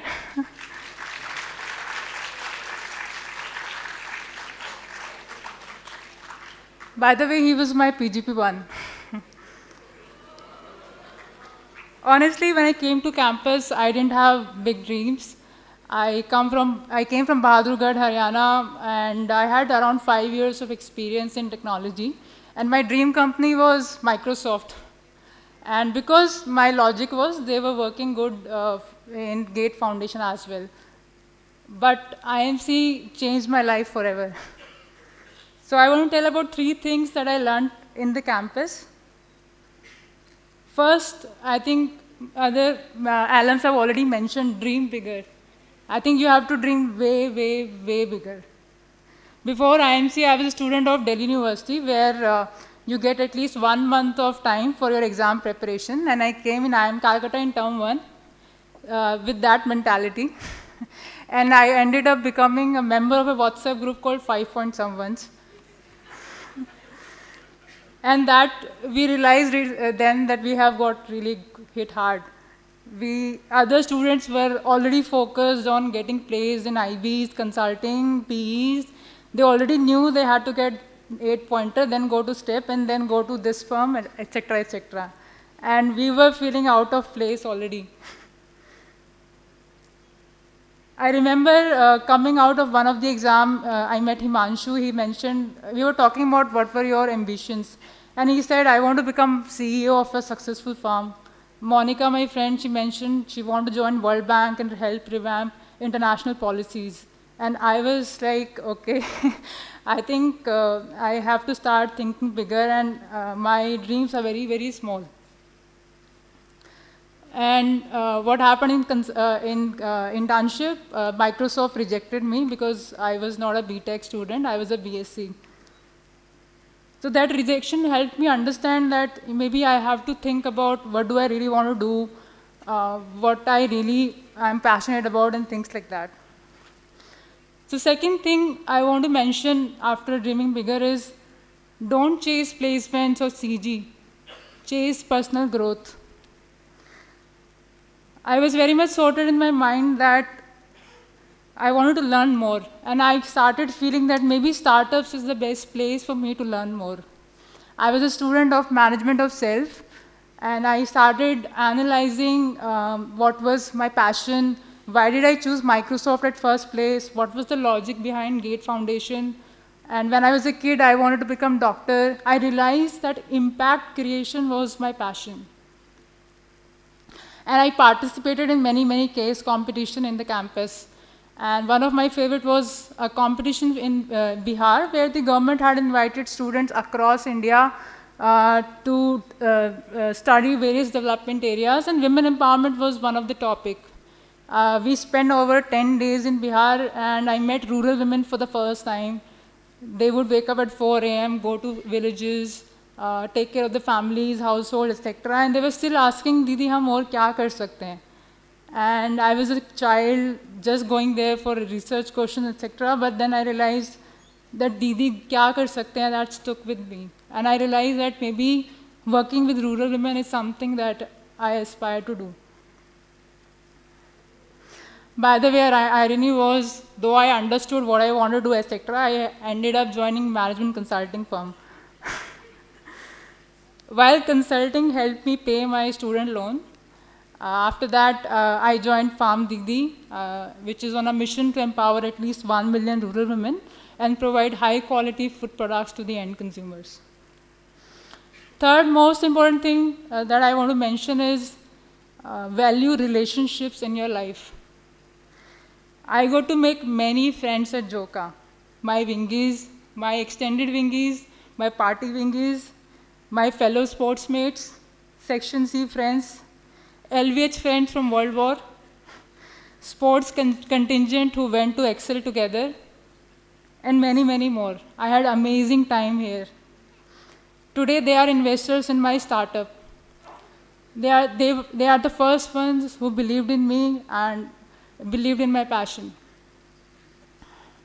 Anukrit, my husband, is my co-founder. He is backbone of my life and backbone of startup as well.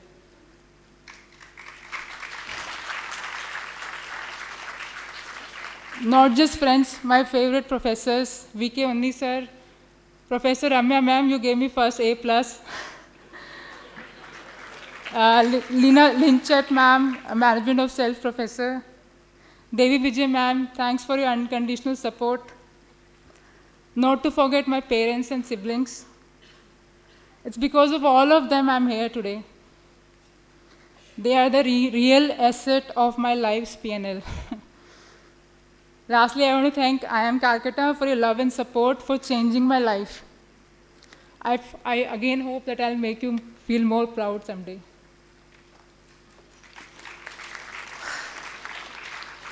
So I want to end up with a poem for IIM Calcutta. Sir ने कहा था कुछ तो है sir, बहुत कुछ है. देखो तुमसे हिम्मत पाकर कैसी तकदीर बनाई है, जाकर पर्वत की चोटी से क्या खूब दहाड़ लगाई है. मेरे छोटे से सपने को तुमने जो राह दिखाई है, उस पर लाखों पग और चलें, मेरी बस यही गुहाई है. Thank you.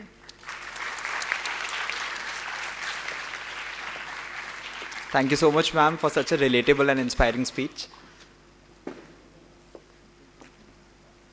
Many thanks to our distinguished alums who have made us proud and have honored us by accepting the token of our appreciation, the Distinguished Alumnus Award. Foundation Day is a day designated on which celebrations mark the founding of an institution. It is an opportunity for an institution like ours to come together and celebrate the proud history with faculty, students, and the alum community. It is significant not only because of the number of years it has served the community, but also it is a moment to connect to the energy of this moment of remembrance. It is a chance to remind about the humble beginnings of this institution. Every year, we celebrate our Foundation Day to commemorate the day when our institute was established. May I now invite Sri Krishna Kulkarni ji, Chairman, Board of Governors of IIM Calcutta, to address the guests, introduce the chief guest, and invite him to deliver the Foundation Day lecture.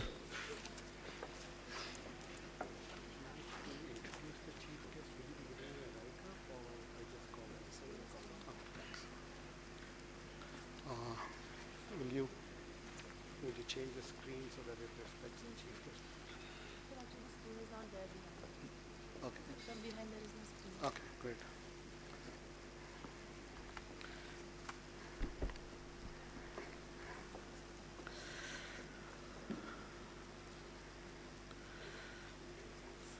Namaskar to all of you.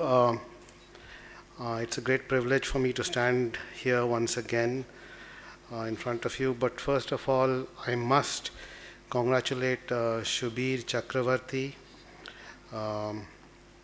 He spoke about Adivasis, and I just wanted to share a thought, Shubir, you may want to call them Janjati rather than Adivasi, and we can discuss that over dinner.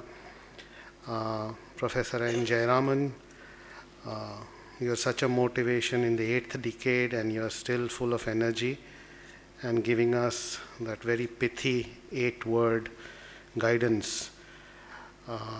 Then, of course, Prabhat Bezbarua. For us, you are not a quitter. So I would love to call you Dr. Prabhat Bezbarua. And you deserve none of the 4 of you has a right to say that, do we really deserve this? You actually deserve this. The Institute has a very transparent process by which they go through it. And actually every alum of ours is distinguished. It's not that they are not, but some of them are chosen for this. And so I would urge you to accept it. You deserve it. And of course, Ma'am Manjari Sharma, founder Farm Didi. It's an amazing step that you have taken by walking against the stream.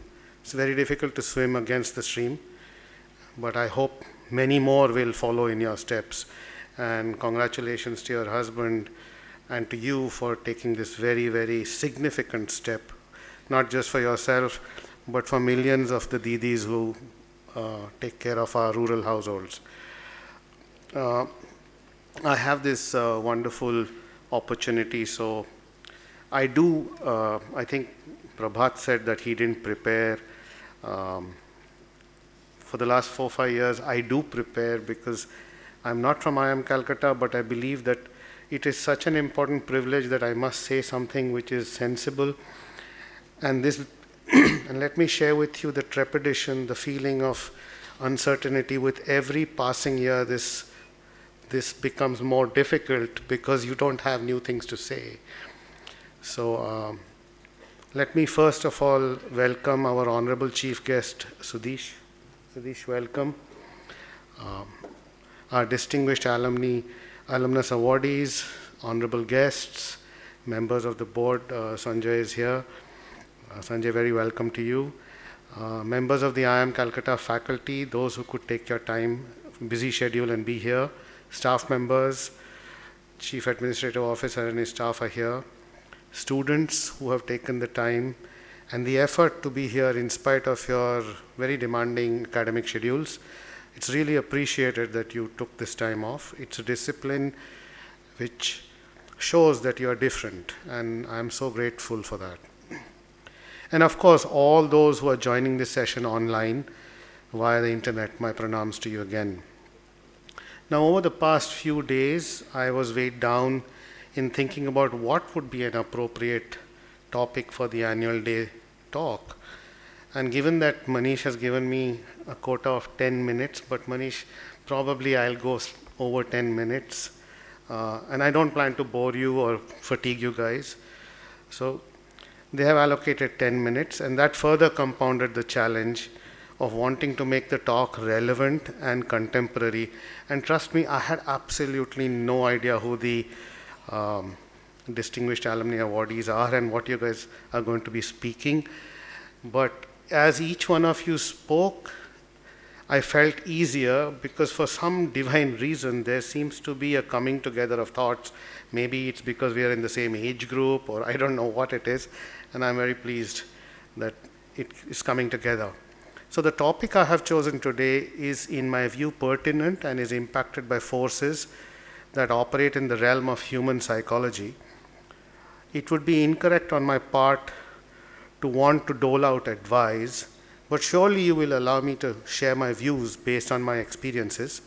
And of course, all of you are students of finance, so you are allowed to discount my views at a discount rate of your choosing.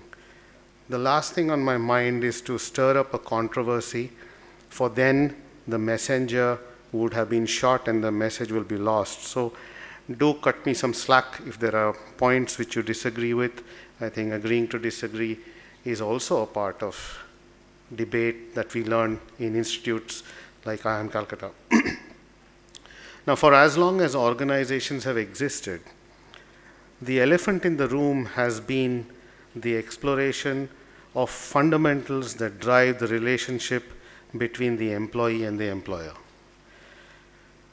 And I wish to try to unpack some of these layers of this important relationship and try to dive to the core. Now, all organizations want talented people who deliver results. The human beings who work for an organization range from fresh recruits to seniors who are about to retire. And these humans conform to an organization structure based on their abilities and skills.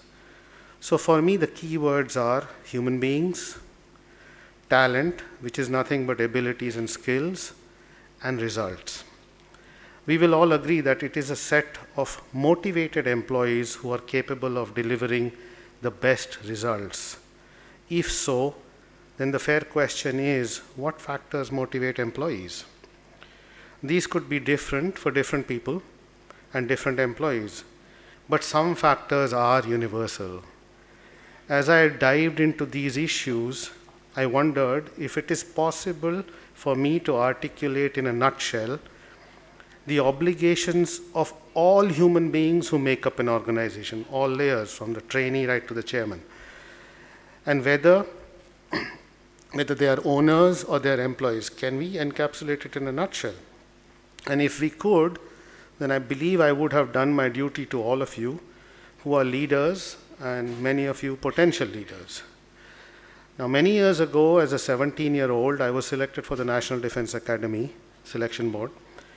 And I at that time stumbled upon the motto inscribed at the Chetwood Hall of the Indian Military Academy at Dehradun.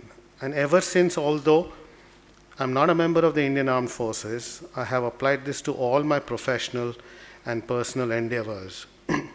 Allow me to borrow the Chetwood motto, which reads as follows: the safety, honor, and welfare of your country comes first, always, and every time. The honor, welfare, and comfort of the men you command comes next. Your own ease, comfort, and safety come last, always, and every time. Now, for those of us who are in the civilian life and work for organizations and institutions like, say, even IIM Calcutta, in the above motto, we can substitute country with organization, men with employees, and command with lead. And if you now reread the motto, it reads: the safety, honor, and welfare of your organization comes first, always, and every time. The honor, welfare, and comfort of your employees you lead comes next. Your own ease, comfort, and safety come last, always, and every time. Now, just a word on our armed forces before I go to the topic, because I borrowed this from them. Notwithstanding their raw valor, the adherence to this motto through the chain of command is also a factor in their ability for sustained motivation, leading to extraordinary acts of valor and sacrifice, both in peace and war, as is the lesser known fact that they have never been tasked to wage an unrighteous or an unethical war. So just keep this in mind, because we can learn good things from any field of endeavor. So if this motto was adhered to by every employee in an organization or an institute, from the chairperson, managing director, right down to the fresh trainee, can you imagine the synergy and motivation levels? It would be worth your while to remember this motto, and in the privacy of your hearts, you can check and validate for yourselves the various levels of your own organizations you work for, and see for yourself the adherence or lack of it. But check yourselves first before you start checking others. Now, check the goals set for you or by you. Are they unethical? Are they unrighteous? Now, they become unethical if your effort is not suitably recognized, and they are unrighteous if you're not suitably equipped to achieve these goals. These are serious matters that assail the hearts of every employee at every level in every organization and institute. But let me not leave you with this. Let me push the envelope a bit more using my own experiences Over the years, as I progressed from trainee to managing director and then chairperson, I found myself considering the following motivation factors to be more critical than others. The first I would like to share with you is money and compensation. This is surely a very important motivator, but please note this. If only a few in the organization were to corner the bulk of the compensation and increments, will it enhance trust? Today's situation in many blue chip companies and organizations is such that the top rung leaders take home unethically large compensations, while the bulk of the employees are left with compensations and increments that do not even cover inflationary forces. Furthermore, such organizations then resort to declaring statistics for shareholders which try to claim, for example, average compensation rose by 8% year on year. Now, although the above statistics is factual and correct, the reality is actually hidden. Statistics, as many of my, Professor Shaibal is here, is a guru in statistics. They will tell you statistics is like the devil quoting the scriptures. You can make it do anything you want, So, do you get my drift, what I'm trying to tell you? If you go into the details, you will see that the bulk of the increase is generally cornered by the high compensation employees, leaving the vast majority with negligible or even 0% increments. Is this ethical, I ask myself? Can employees feel motivated in a situation like this? A sea of mistrust is the result. Shouldn't there be an attempt towards more equitable distribution of the wealth that was created? These are some questions that come to me. Furthermore, how important do you think are effective communications and selfless intentions to winning trust? It is the duty of the leader to effectively communicate. It is unwise to delegate such critical communications to others. But what when leaders are unable to effectively communicate? In my experience, a leader's inability to communicate effectively is always driven by situations where a leader is compelled to communicate views which are contrary to his conscience. Second point as a motivator, knowing the purpose of your work, no matter which organization, founders, institutions, wherever you go, you must know the purpose of your work. It's a very, very powerful and a key motivator. Now, but is this knowledge sufficient? In my experience, no, it isn't, because as soon as you know the purpose of your work, it further unleashes questions in your heart, questions such as, are your goals ethical? Are they righteous?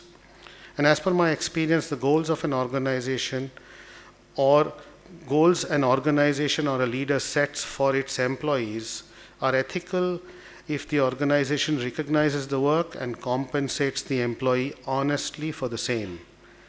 These goals are righteous if the employees are suitably empowered and equipped to achieve them. Example, with regular training and skill upgradation opportunities, adequate budgets, resources, etc. These are very wide-ranging words. Do not take them in the narrow sense of a budget or a resource. It could encompass a lot of things that go into delivering on what your goals are. This combination of ethical and righteous applies to employees at all levels, from the trainee to the managing director to the chairperson. Organizations that set unethical and unrighteous goals or expect unethical and unrighteous results progressively find it difficult to treat their employees in a righteous manner. And course correction becomes imperative for such organizations to be sustainable. The third point as a motivator, you must have fair and just appraisal systems. This is a very critical motivator. Appraisal systems, but let me tell you, while we talk about appraisal systems, many of you will understand, many of you would have experienced, and when you are parts of organizations, especially people with quant skills, there is this, I don't know, I don't have the right words, I should not say it, but let me say appraisal systems that use mathematical techniques to artificially fix quotas so that variable pay promised to employees against performance that adheres to business plan budgets are inherently unethical. It is not my intention for a moment to suggest that business plan budgets must not be adhered to.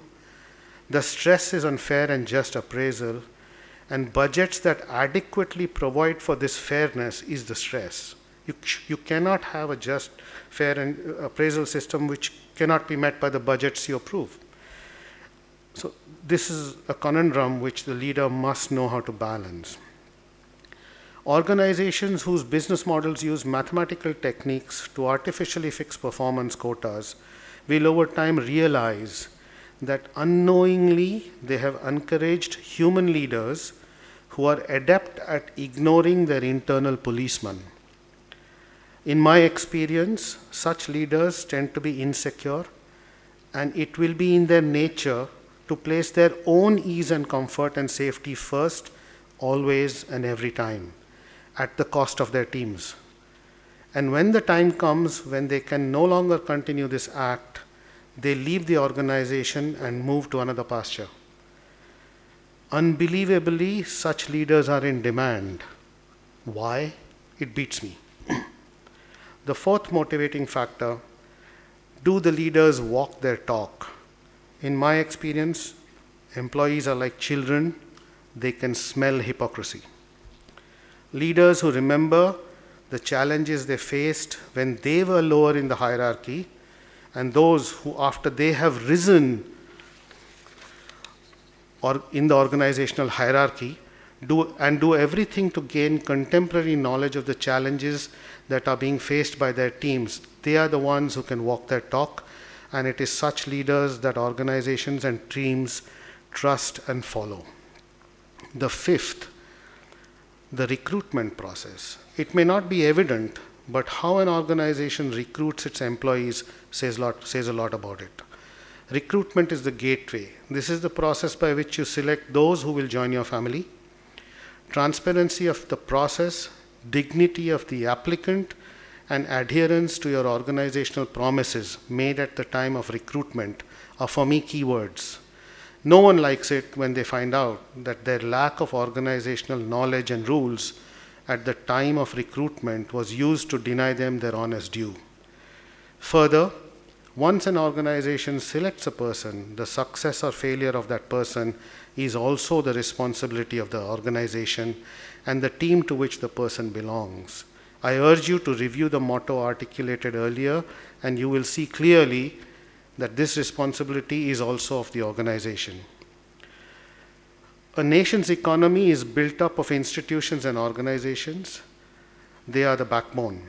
Therefore, even in the face of uncertainties which can be driven by changing competitive landscapes, advances in technology, or even increase in customer skill sets, it is the sacred duty of institutions and organizations, whether public or private, to ensure that they safeguard the honor, welfare, and comfort of all the human beings who work for them. It was in post-World War II Japan that this philosophy of human engagement was so effectively used to rebuild a broken nation. Building a nation is hard work. It requires high productivity, which requires working long hours, working over and beyond stipulated hours. This over and beyond has a name. It's called overtime work. In Japan, this overtime work was honestly compensated. Further, organizations took care that no one person took the load. The entire team, including the leaders, shared the load in a manner that no one was unduly loaded for unduly long periods. Employees logged in serious overtime, but the load was cycled across employees and teams. As India grows economically, should organizations in India contemplate this? In my experience, this duty, this effort, it goes beyond any one organization. This effort is a continuous balancing act where the organization, its leaders, employees, shareholders, while the entire stakeholders must consciously and continuously strike a balance between revenue growth, management control, and profits. The entire industry ecosystem must do this. But the change must always start, and it always starts with one organization and her will to protect the honor, welfare, and comfort of the human beings they employ. This may not be immediately evident in a seller's market, as is the case with many of our Indian IT companies, which have operated till now in practically a seller's market due to an almost unending supply of cheap labor. But markets mature for various reasons. They do mature, and they mature from a seller's market to a buyer's market. Remember this: what your customers feel today, your employees will feel tomorrow, and what your employees feel tomorrow, your shareholders will feel thereafter. It's a matter of time. Thank you for your patience to allow me to share my experience and views adequately. Let me leave you to identify for yourself what are those factors that increase employee productivity in a sustained manner. The key is sustained high productivity.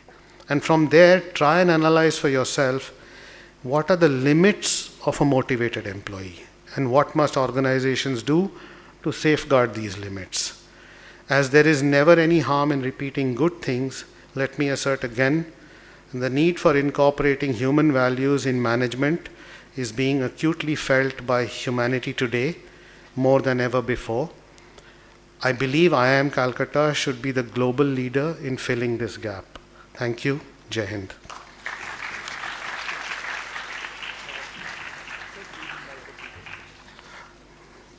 Sudhish, thank you for being our chief guest today. He's also an alumnus of IIM Calcutta. Welcome, Sudhish, and we would love to hear your words.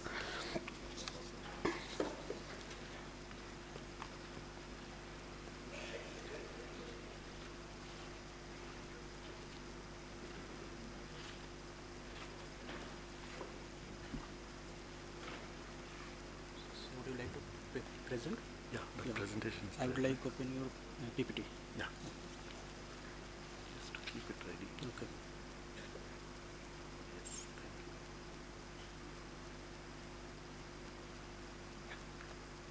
Thank you.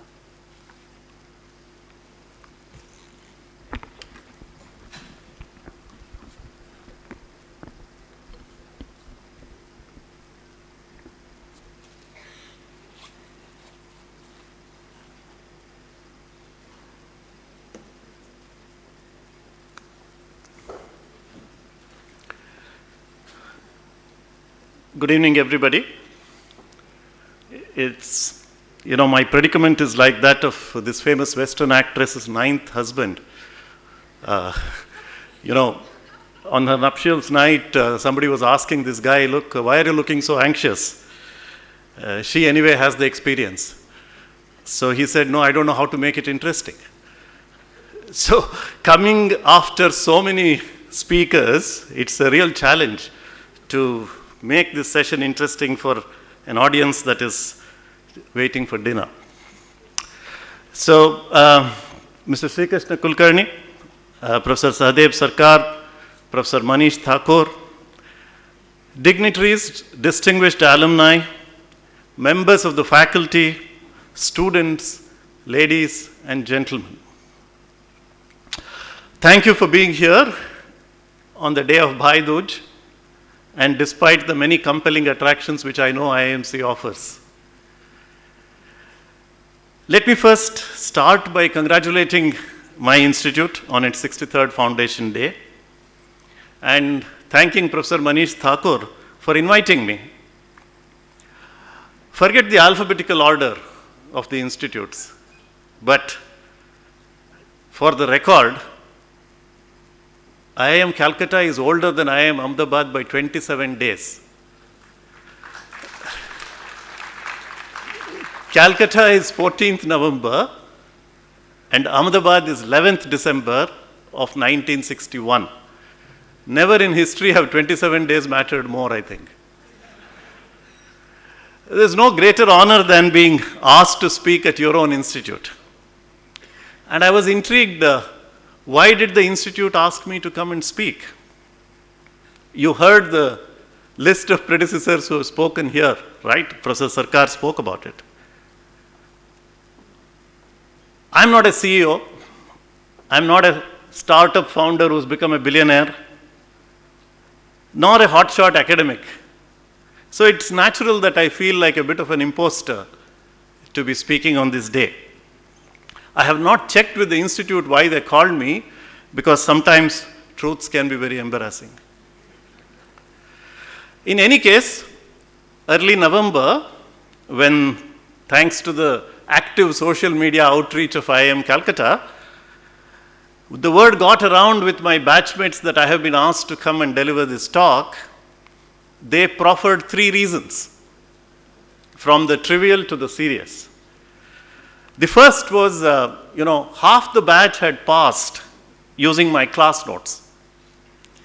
And the photocopy vendors in Thakurpukur, the Union of Photocopy Vendors in Thakurpukur, attributed their not so small fortune to me and recommended to IIM Calcutta that I should be invited to speak. The second reason was, you made unconventional career choices, human resources, public-spirited work, editorial work. So perhaps the institute felt it necessary to send out a message that these areas too need management. Even the Nobel Peace Prizes go to the most obscure people sometimes because their area of work is important, right? So something like that.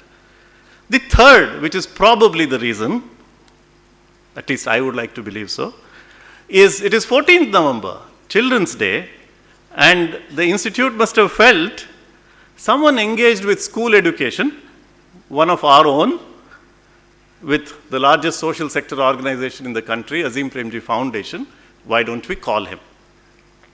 I'll leave it there and not speculate any further.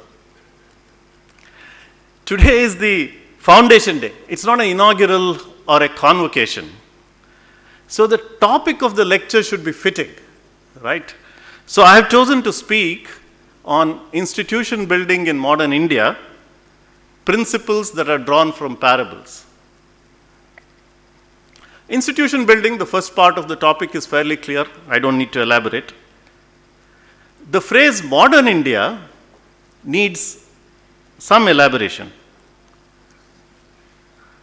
So Ramachandra Guha, arguably our country's foremost modern historian and a distinguished alumnus of this institute, has said that in 1947, India was the most reckless political experiment, and if it is likened to startups, no one would have invested here. Yet, today, 76 years since then, since independence, we have some wonderful institutions. My talk today is about the more recent institutions, the post-independence institutions. I'm not covering much older institutions with long-standing repute. Let's take the 4 Shankar Mats, which are there from the 8th century AD, or closer home, the St. Xavier's College here in Calcutta, which is from 1835, or the Aligarh Muslim University, which started in 1875. That's not what I'm covering. I'm talking about post-independence institutions and what can we learn from them and from the institution builders. Stories are remembered, data is forgotten. That is human nature. So my entire talk is about stories. And in any lecture of this kind, there are bound to be omissions and commissions. Right? So please forgive the omissions and indulge me in the commissions. Let's start with Why do some organizations survive and grow beyond the founders? To my mind, the first of the three reasons is an organization becomes an institution if it has a purpose which is beyond profit. It is not a coincidence that long-standing institutions in the world are primarily educational in nature, not for profit, by law and design. The second reason is that an institution exists only so long as it remains socially useful. Society does not let such organizations die. So if somebody goes after, the bigger, faster, grander kind of dreams, that doesn't actually survive. You may build the biggest factory, the tallest building, the fastest car, but it will get eclipsed very soon. However, institutions created with a purpose, they serve a social need and they live long. So my first story is that of Martandavarma Shankaran Valliyathan, Dr. M.S. Valliyathan, who set up the Sri Chitra Tirunal Institute. When he set it up, he charted a unique path for the institute. He combined medicine with technology and sociology, likening it to the triple helix. To him, the discipline of sociology stood shoulder to shoulder with medicine and technology. The third reason is institutions have life. You feel it. When you walk into an institution, you can see that they are living, and some which are dead.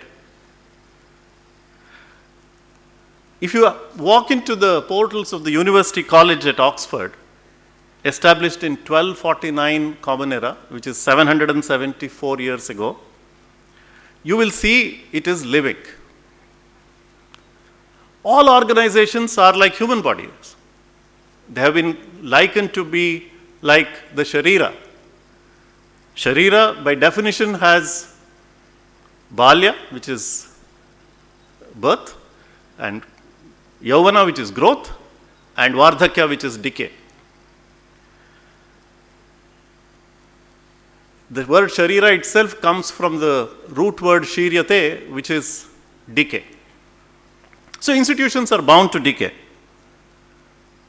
In India, the funny part is we don't allow public institutions to die. We make them limp along and keep them on life support, like in the ICU. Private institutions die.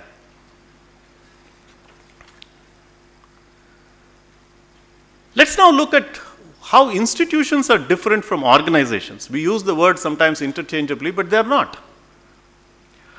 Firstly, institutions can learn and renew themselves. They are generative, meaning they consistently produce new material. They are interpretative, which means they make meaning of developments, and they of course change with time. The Aitareya Brahmana of Rigveda says, Charaiveti, Charaiveti, which means keep moving, keep moving. Institutions that survive actually keep moving. Second, institutions record and document the path they traverse. And the best example of this is the Supreme Court, an outstanding institution. And it's not about just dry records. Institutions document things where stories are remembered, but data may be forgotten. Thirdly, institutions respect traditions without becoming ritualistic. For example, our parliament has traditions, like the question hour and the select committees and so on and so forth, all designed for representation, deliberation, and decision. Even today, when this Foundation Day is being celebrated by IIM Calcutta, I would believe that this tradition is replenishing the life source of IIM Calcutta. Let's move on now to 7 behaviors that I believe distinguish institution builders, and that's the central theme of this talk. The first one is, like Emerson said, every great institution is the lengthened shadow of a single person. This person's character determines the character of the organization. Such a person believes that they are building something which survives them. So Narayan Murthy, when he founded Infosys, is on record to have said that he wants to build a company that is multi-generational. So Infosys is an institution today. Second, such leaders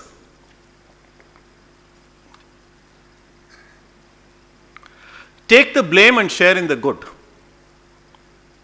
Let me illustrate with an example. In 1979, when the satellite launch vehicle SLV-3 was launched, some of you may be aware of this, it failed. And it fell into the Bay of Bengal. The satellite fell into the Bay of Bengal. Satish Dhawan was the chairman of ISRO, and Abdul Kalam was the mission director. The country was livid because 20 crore rupees had been wasted and the satellite was in the sea.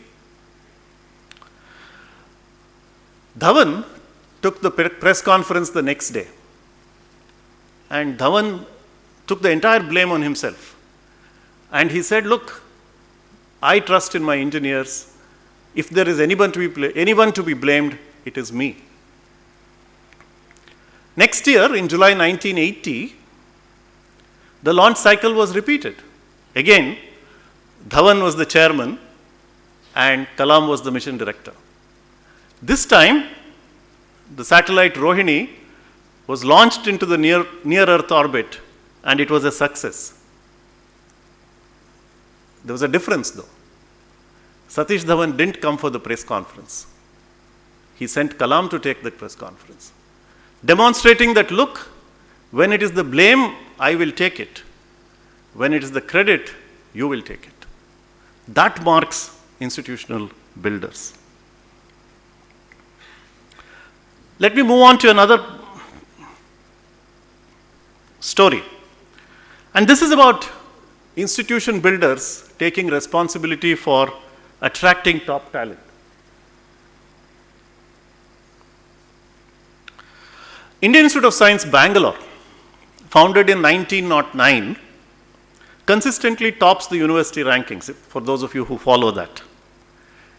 You may not believe this, it was not always so. It was Satish Dhawan, who was the director of Indian Institute of Science in the 60s, who attracted C.N.R. Rao in solid state chemistry, G.N. Ramchandran in molecular biology, E.C.G. Sudarshan in theoretical physics, and built departments around them. Today, if Indian Institute of Science is so reputed, it is Dhawan's ability to attract top talent. One more case, if you take the Tata Institute of Fundamental Research, probably the premier research institution in science in India, it all goes back to Bhabha. Bhabha got Govind Swarup in radio astronomy, Obaid Siddiqui in genetics, B.V. Srikantan in astrophysics, and built teams around them. And today, they are the best departments in the country. Permit me an aside.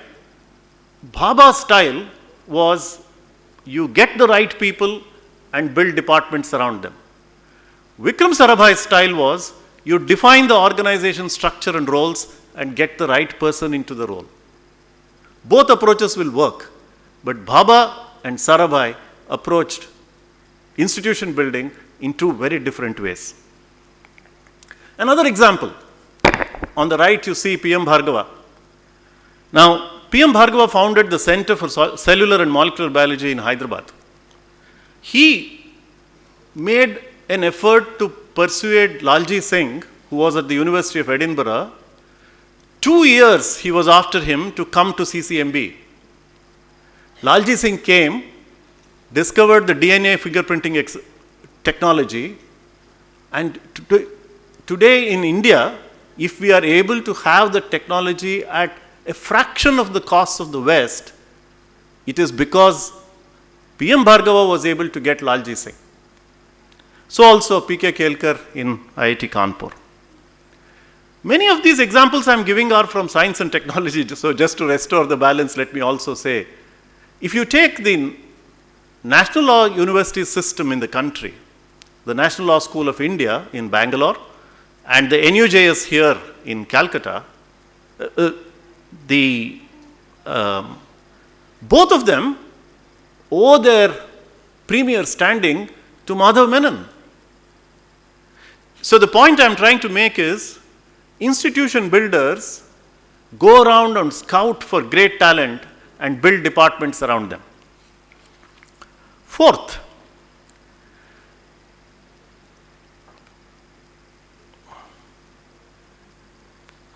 these leaders recognize the value of organization building.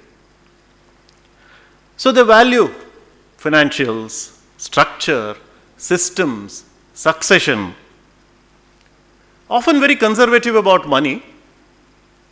They are both pound-wise and penny-wise. They will conserve capital. They will build resilience so that the institution can weather inevitable storms. A classic example which I am personally aware of was when I used to work with Asian Paints, which undoubtedly is one of India's best managed companies. The late K. Rajagopalachari was the director, a storied director at Asian Paints. And in 1997, one of the promoter families, the Champaklal Choksi family, placed its block of shares on sale to ICI, a competitor. And many of us employees were very distraught at that time. When your company is getting sold to a competitor, it's not a pleasant situation. Rajagopalachari, who was a professional who had risen the ranks, told us that you work for the company, not for any one family, placing the organization before any individual. Probably, Varghese Kurian will count amongst the top 3 institution builders in India. When Kurian is called India's first social entrepreneur much before the term became fashionable in management schools. In 1998, India became the world's largest milk producer. And Kurian was at his peak of his popularity. Several 100,000 dairy farmers considered him next only to God. And a journalist asked him, would you care to run for political office? You are so popular. You will win hands down. And Kurian said, look, it will be unethical and immoral for me to transfer the loyalty of the dairy farmers to myself when that loyalty is duly owed only to Amul. Again, clearly placing the organization before the individual.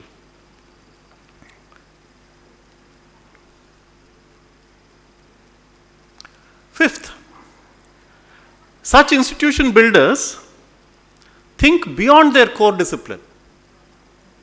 They infuse a soul into the institution. When you come to IIM Ahmedabad, when you see Louis Kahn's architecture, when you go to Bangalore, and when you see Stein Doshi and Bhalla's architecture, the new campus of IIM Calcutta where you see Christopher Charles Benninger's architecture, all this is because the directors, the leaders have thought about infusing a soul into the institution. Interestingly, many of these leaders are also connoisseurs of art, music and culture.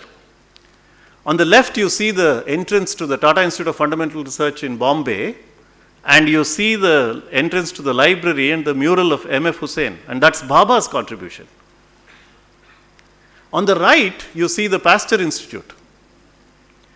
Founded in 1887, the Pasteur Institute has been home to 10 Nobel laureates in physiology and medicine. Louis Pasteur himself is buried in that institute, in the chapel there, reminding current researchers why the institution was started in the first place. So, leaders infuse a soul into the institution.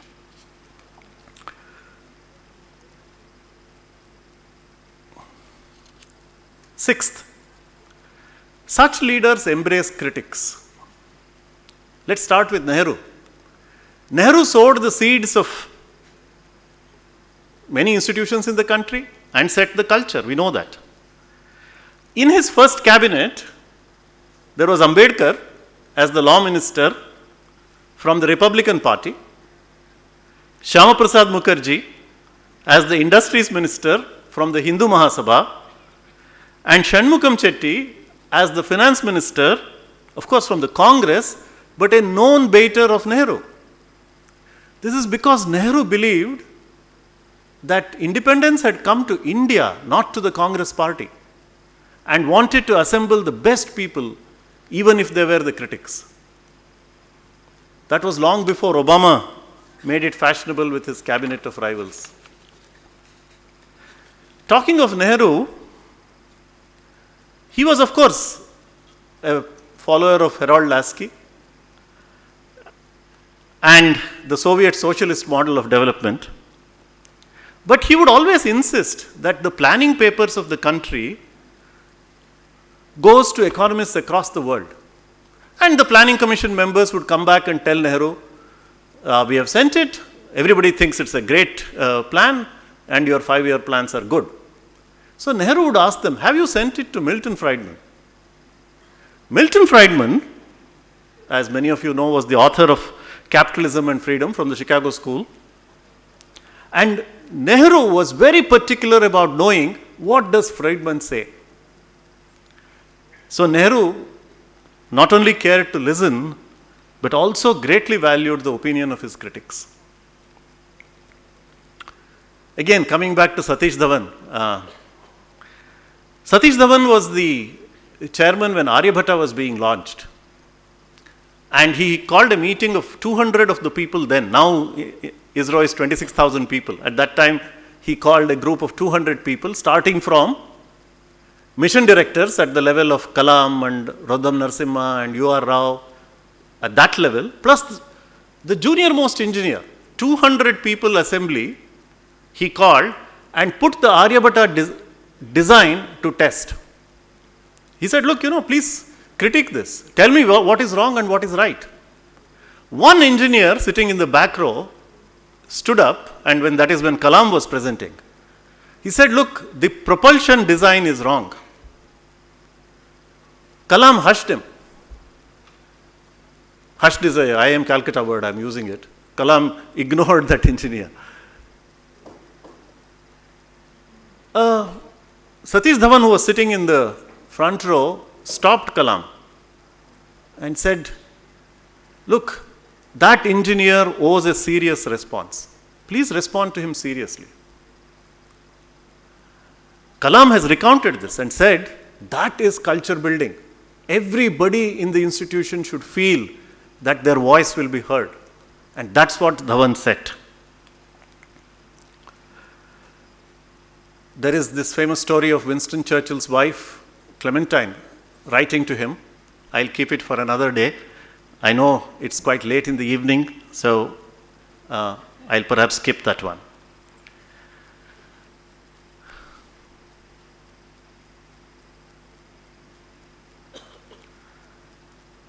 Seventh, and the last, in my view, behavior of institution builders. Institution builders believe in firm, consistent action to uphold a principle. It obviously comes with some sacrifice. It comes with upholding a principle, always comes with some consequence. So Professor T.V. Rao of IIM Ahmedabad once told me that when he joined IIM Ahmedabad, one of his senior colleagues took him aside and whispered in his ear about how the institute will just not tolerate plagiarism and how another senior faculty member had been asked to go on account of plagiarism. So Dr. T.V. Rao, who is a behavioral scientist, talks of this as part of IIMA's folklore, and then says that Ravi Mathai, who was the director of IIM Ahmedabad, set the standards very clearly. What's in, what's out. And Dr. Rao goes on to further describe such institution builders as the highest form of leaders. In the early 70s, much before it became an IT behemoth, Wipro was a vegetable oil producing company. In Amalner, in Maharashtra, there was a factory and there was a salesperson who was selling vegetable oils. Salespersons those days were allowed to travel second AC train. So this salesperson traveled second class, sleeper class, and then claimed second AC train fare. The factory manager suspended him pending inquiry, saying that, look, this was an attempt to make money on the side. It's quite fine if he had traveled second AC and claimed second AC fare, but it's not okay if you travel second class and claim second AC fare.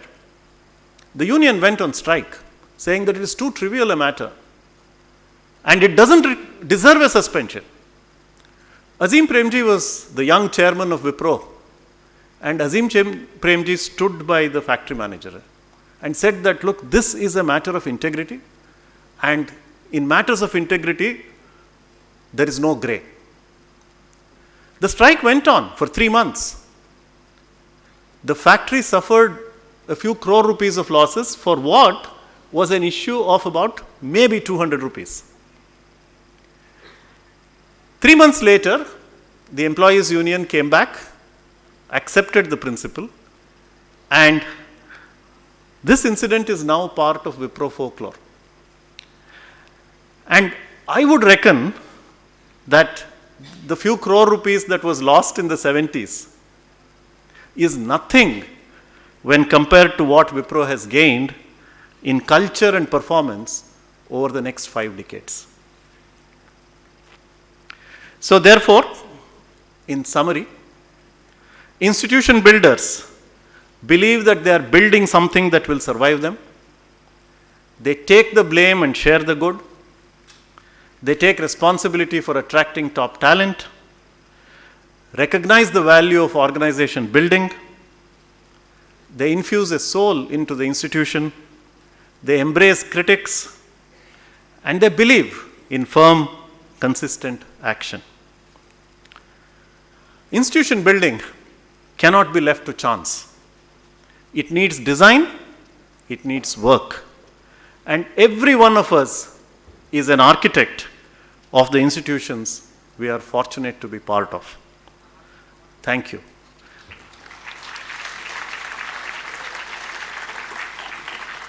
And before I close, I once again congratulate all the distinguished alumni on doing our institute proud. Thank you once again.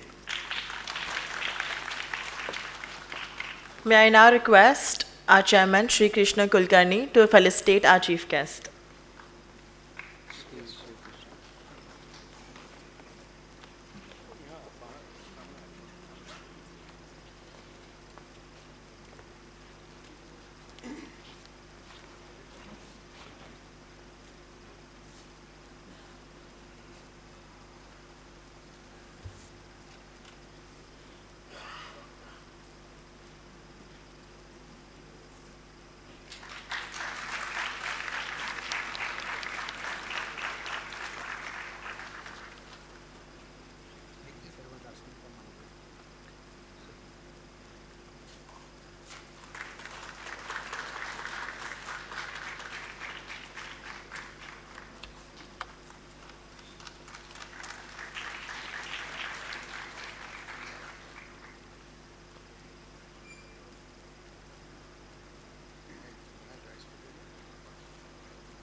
May I now request Professor Sarkar to moderate the Q&A session, please?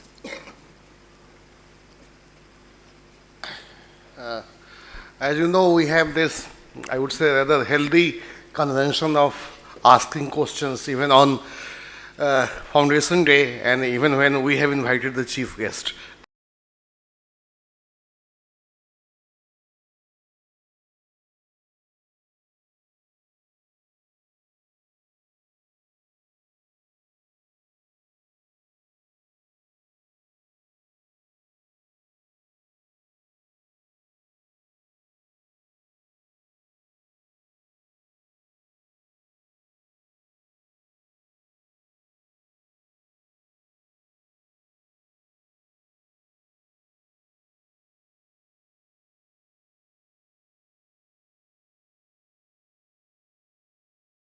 Of the dean actually. So he has planted me to ask questions. So basically. So firstly, Venkatesh, it was very good to see you after 25 years. It's a test of memory. I don't know if you remember, but we interviewed together in Bangalore, and then you were kind enough to give me a tour of Tesco's facility actually in Bangalore many years back. Let me set up an end-term question for you. Okay. You gave us this talk actually. How do you look at Indian institutions at this point in time? And I'll just elaborate two bits. So if you look at, for example, most of the Indian universities, public universities, many of them predate, in some ways they are pre-independence, but they're kind of not going anywhere if you look at them actually. If you look at IIMs themselves, including IIM Calcutta, government policy is some kind of, flip-flop. You can see government wanted them to be more autonomous. Now it does not want them to be autonomous. Increasingly, we have a nondescript kind of leadership at the top in many of these IIMs. So it seems it's because all this while these IIMs grew actually, it was benign neglect on the part of the government. They just grew because of the faculty, because of the illustrious students actually who made these places grow. Now you have this class of actually board, which is a political board, more pronounced in some ways politically than before. How do you see these institutions? Would they see 100 Because you have studied institutions. I just wanted to pick your brain on that. Can we invite one or two more questions, if it's okay, so that you can combine them, or would you like to go solo? That's better. Any other questions, so that we have paucity of time, so we are trying to. Anyone from our young friends from the corner, or some of them are on the top? Yeah. Okay. I can't see any hand. It's there. Yeah. Oh, Nimruji. Oh, good. Thank you. Okay. So, just like Vidyanand, my colleague said, is a plant. I am not a plant. So, we are the balancers. In every class in IMC, you have those who actually are keen on the CP. So, maybe I am one of those right now. Having said that, in a way it connects with what he said, but it's a little different. When we talk about the qualities that you described for people who actually build institutions, I was wondering whether it was a deliberate effort to focus only on things which are inside the institute, or because managing the external environment, I think, would be a very, very critical factor, because all the people that you named, it was an implicit strength for them to be able to manage their external environments. So why was that not taken into consideration? So we have these two questions. My only request to you would be I know because of the paucity of time, yes, To be brief. Yes, I get it, sir. So, Professor Vidyananda, when you're not allowed to ask such tough questions after I have graduated from the institute. Of course, I remember you, and I would have looked for you after the session. You see, how do I see the future of institutions in India? Well, it's hard to generalize. I do feel that both public institutions and private institutions have their own share of issues. I don't want to wade into territory that will put my job at risk. Or for that matter, cause controversies tomorrow. But that said, I believe that we should live on hope, and we should continuously reinforce what are the principles and what are the practices that make great institutions. I know that everything will not succeed, but even if these seeds help a few institutions grow, if they work in the minds of a few of our leaders, and we get the next generation of TIFRs and ISROs and IIScs, then I think we would have made a contribution to the country. And I do believe that the new age universities that are coming up, many of them will go on to become those. So I am very sanguine, Professor Jha. Now, to this second point, ma'am, on managing the external environment. Yeah, you're absolutely correct. I admit that I did not think of that angle when I wrote this speech, and I thought about it, I collected a little material, but it just didn't strike me that that is also a very important element. But you are right. You are absolutely right that that should feature. So probably instead of 7 behaviors of institution builders, I should make it 8. And I should just tell you one story about managing the external environment, and I'll go back to Satish Dhawan. Okay.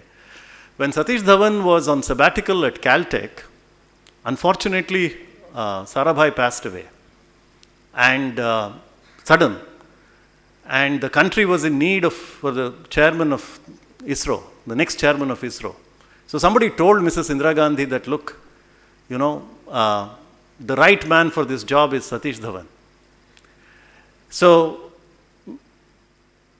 Mrs. Gandhi calls up Caltech. Satish Dhawan is in class.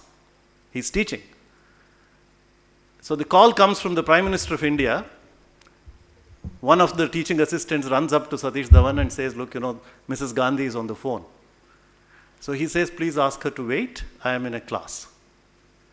If a director of an institute and if an institution builder has that kind of courage and character, then we are in good shape. Thank you very much.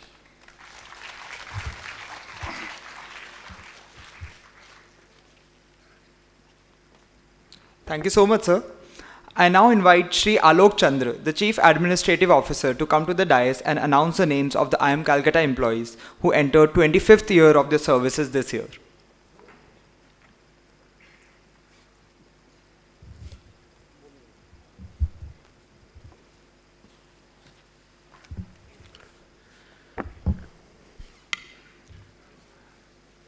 Good evening, esteemed guests, ladies and gentlemen. On the occasion of the Institute's Foundation Day, we felicitate our faculty, officers, and staff who have entered into their 25th year of service with the Institute. It is indeed a proud moment for all of us to honor these employees who have contributed immensely towards the growth and development of the Institute. It is due to their untiring efforts that we stand today with our place as one of the premier management institute of the country. I would now like to request our Director in Charge, Professor Sahdev Sarkar, to give our esteemed employees a token of appreciation and remembrance for the yeoman service to the Institute. Now I would like to request Professor Balrama Vitathur to come to the stage to receive this memento. He joined this institute on 31st May 1999 in the Operations Management Group and has served in various capacities and held various appointments in this institute, including that of Chairperson of Consultancy and Management Development Program, Coordinator of Center for Entrepreneurship and Innovation, and the faculty member on the Board of Governors. A big round of applause for Professor Avitathur.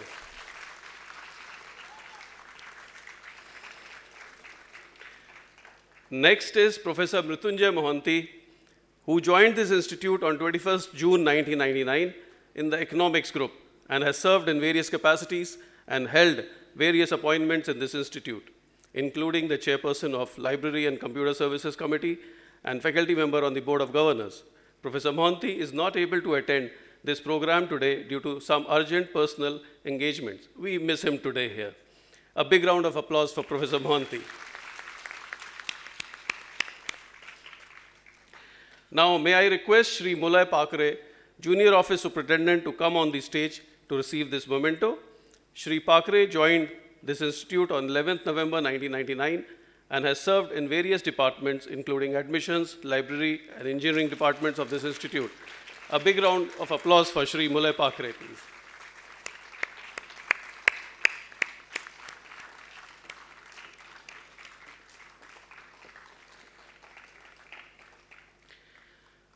Next is Shri Satish Kumar Ram, Office Assistant, who joined this institute on 5th November 1999 and served in various departments, including Dean's Office, MBA Office, and Purchase Departments of this institute.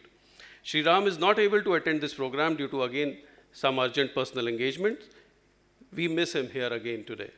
A big round of applause for Shri Satish Kumar Ram. Thank you. Thank you, sir.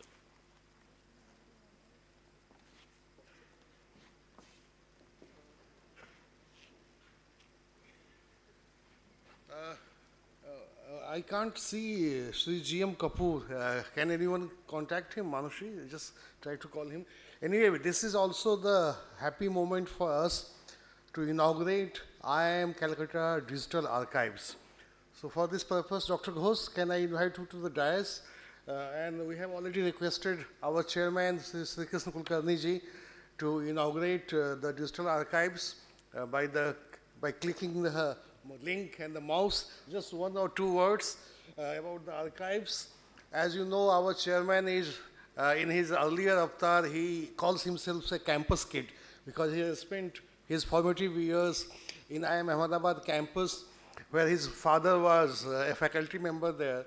So in one of the informal conversations, he shared with us that how he has been approached by IIM Ahmedabad to write a short bio note on his late father for the purpose of documenting it in the archives. Then this informal fragment of the conversation became our idea during one of those Diamond Jubilee Celebrations Committee meetings.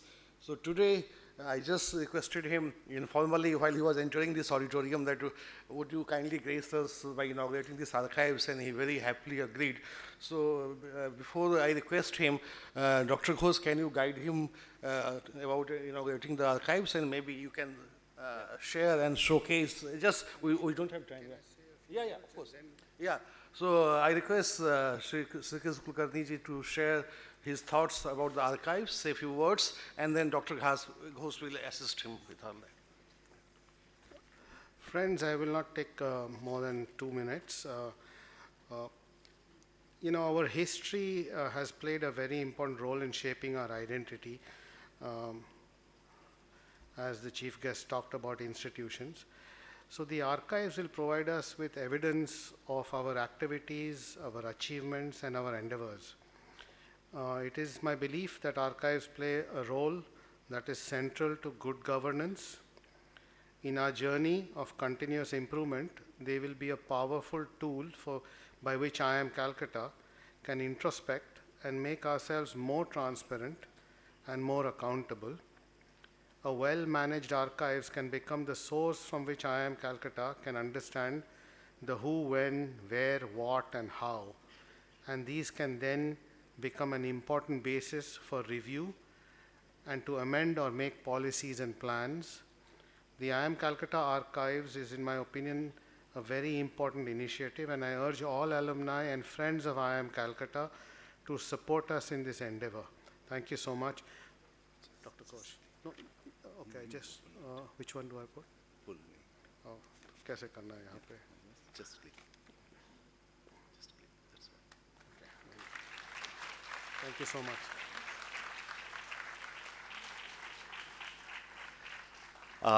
Very good evening to all the dignitaries on the dais, my dear students, my colleagues, ladies and gentlemen.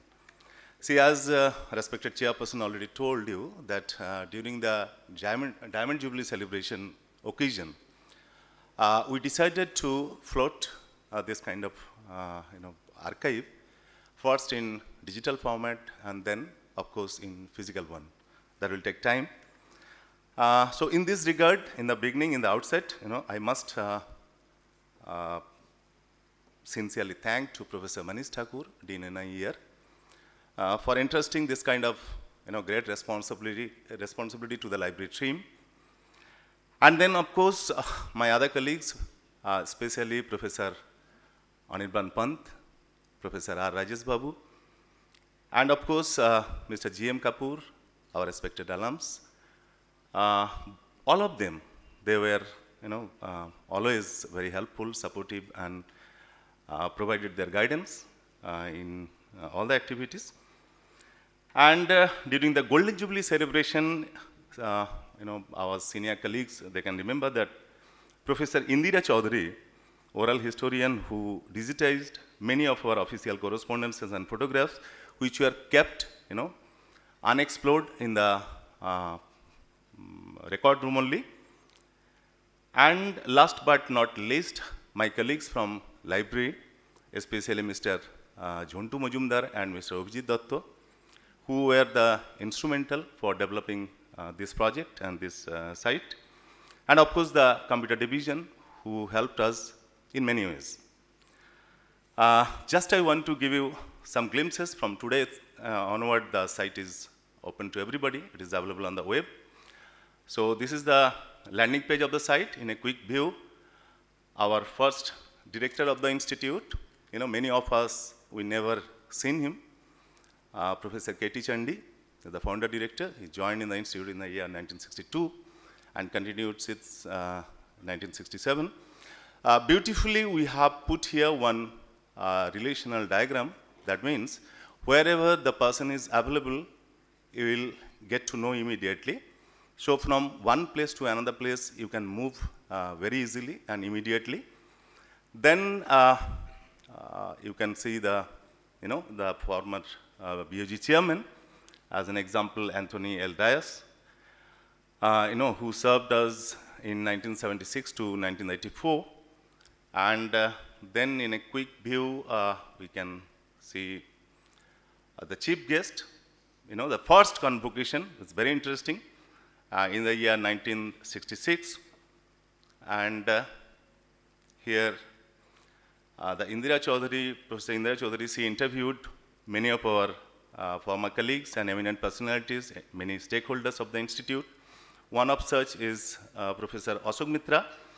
And here we put the interview file too, as well as... আমি আপনাকে থামিয়ে তারপর দেখবো কেমন আসছে বলুন আপনি আজকে তো 22 জুন আমি একটু বলে দিই আমি অশোক মিত্রের সাথে কথা বলছি audio file you will get to know it just by going through it. Then the infrastructure, interestingly, these are the two files we put together as exhibits. Okay, and here you can see the exhibits. One is Campus Life, and this one's the Campus Life of Joka Campus, the formative days. And last but not the least, one appeal to everybody, all the stakeholders, to share anything related to institute, maybe in the form of photographs, any document or anything which is available in your collection. Please do that. So very easily you can do that. Just create an account here and upload the file. Thank you. Thank you once again. The Foundation Day is a culmination of efforts by several individuals. May I now request Professor Manish Thakur to propose the vote of thanks. We are running behind schedule, so I would be brief. And in the process, I am likely to miss out on many names. So I am seeking your forgiveness well in advance. Those who know me and my sense of humility, you should sense my sense of gratitude to all of you, even when I mention your name or don't mention your name. Anyway, this is my honor to be proposing vote of thanks on behalf of Dean Academic. That's the job that conventionally is assigned to Dean Academic, but since my friend Bhaskar is traveling and attending an international conference, So you might have seen me doing everything since morning, not because I wanted to be in limelight, because everyone is traveling, because of Diwali vacation and other things. So first of all, let me thank our chief guest. I will not share why we called you, why we invited you, and keep it a secret. But I was so happy when I saw your abstract and the topic, and on the foundation day of a public institute, what more appropriate topic could have been than what you delivered today. And that also, I'm so thankful for not simply, our director has already thanked you for accepting the invitation, but so promptly accepting the invitation. Generally, some of our alumni keep us hanging. And when they say no at the 11th hour, then our job becomes difficult. So I'm extra grateful to you for having accepted the invitation. Also, I could sense the synergy between what chairman talked about today and what our chief guest talked about. I don't know whether they live in the same city. They had exchanged their script, but there was some sort of connect between the two addresses. And Sri Kulkarni ji, I must say that today, it's not that on other foundation days I have not found it exciting, but today it was much more focused and quite crisp. And you did not exceed your time limit. I was looking at the watch. So, I should also thank Professor Sahadev Sarkar, our director in charge, for all the support that he has lent over the past 1 week. But I will be failing in my duty if I don't mention Professor Uttam Kumar Sarkar, who was the director till the 7th of this month, and he is right there in the audience. And I'm saying this because much of the logistics for this event was put in place with his support, under his guidance. So thank you, Professor Sarkar, for having helped us, as you have always done, with all the arrangements and all that. Then I have a long list of people to thank about for all the help. You know, in any such front stage thing, you know by now, by experience, there are a large number of people who work silently, who don't want to be in the limelight, but it's their work, their hard work, who give us the limelight and the fleeting glory that we bask in. So I will thank all the officers, all the staff members who have helped us from different departments. I can't go on naming the departments. You can understand this is a collective endeavor, who have helped us. I would like to claim that seamlessly organizing this event. Manju, you would agree, it was a seamless event with one or two faux pas, but generally it went off well. Under the active guidance of our CEO, Sri Alok Chandra ji. So kindly share our gratitude with all your officers, staff, and everyone else on our behalf. And then I will also thank Tarun and Mita, who have orchestrated this program, and I should also thank them that I compelled them to miss their classes. They had a class with Professor Balram Avitatu, and he was taking class, but I forced them to come here and miss Balram's class, so I am being transparent. So thank you once again, all of you, and I should not be thanking my own office, but just to share with you, because now my days are numbered as a dean, I want to say that I have had an excellent team of Arindam, Alok, Mr. Alok Gwin, our PRO, Manasi Sanyal, and Ms. Satri Bhattacharya. It's they who looked after everything, right from projector to laptop and everything, and I was doing something else till 3:45, to be honest, because of their excellent support.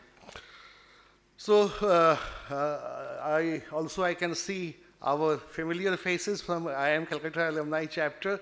They are our regular guests, and we are not complaining. We are so happy that you come to us whenever we invite you, and hopefully you will be there till evening. We will talk and chit-chat and all that. So thank you so much. And with this, again, I think this program gets concluded. And again, I am missing out one important partner of this program, MBA office, Mr. Bhaudri and his team. Earlier, we used to do this jointly, but जैसे भाई भाई में बंटवारा होता है, आजकल बंटवारा हो गया है.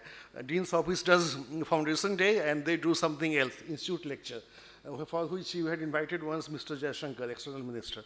So MBA chairperson who is traveling to Abhishek Goyal, his help and support, and his entire team from MBA office has helped us despite this recently instituted division of labor. So thank you all. And again, I have already sought forgiveness in the beginning. So thank you. And you all are invited for whatever high tea is left outside the auditorium. Because I could see that it had started long back. Thank you, sir. I now request all the distinguished Alumnus Award recipients and our chief guest to come for a group photo. For the rest of the audience, thank you all for a lovely evening. We have reached the end of the program. Thank you.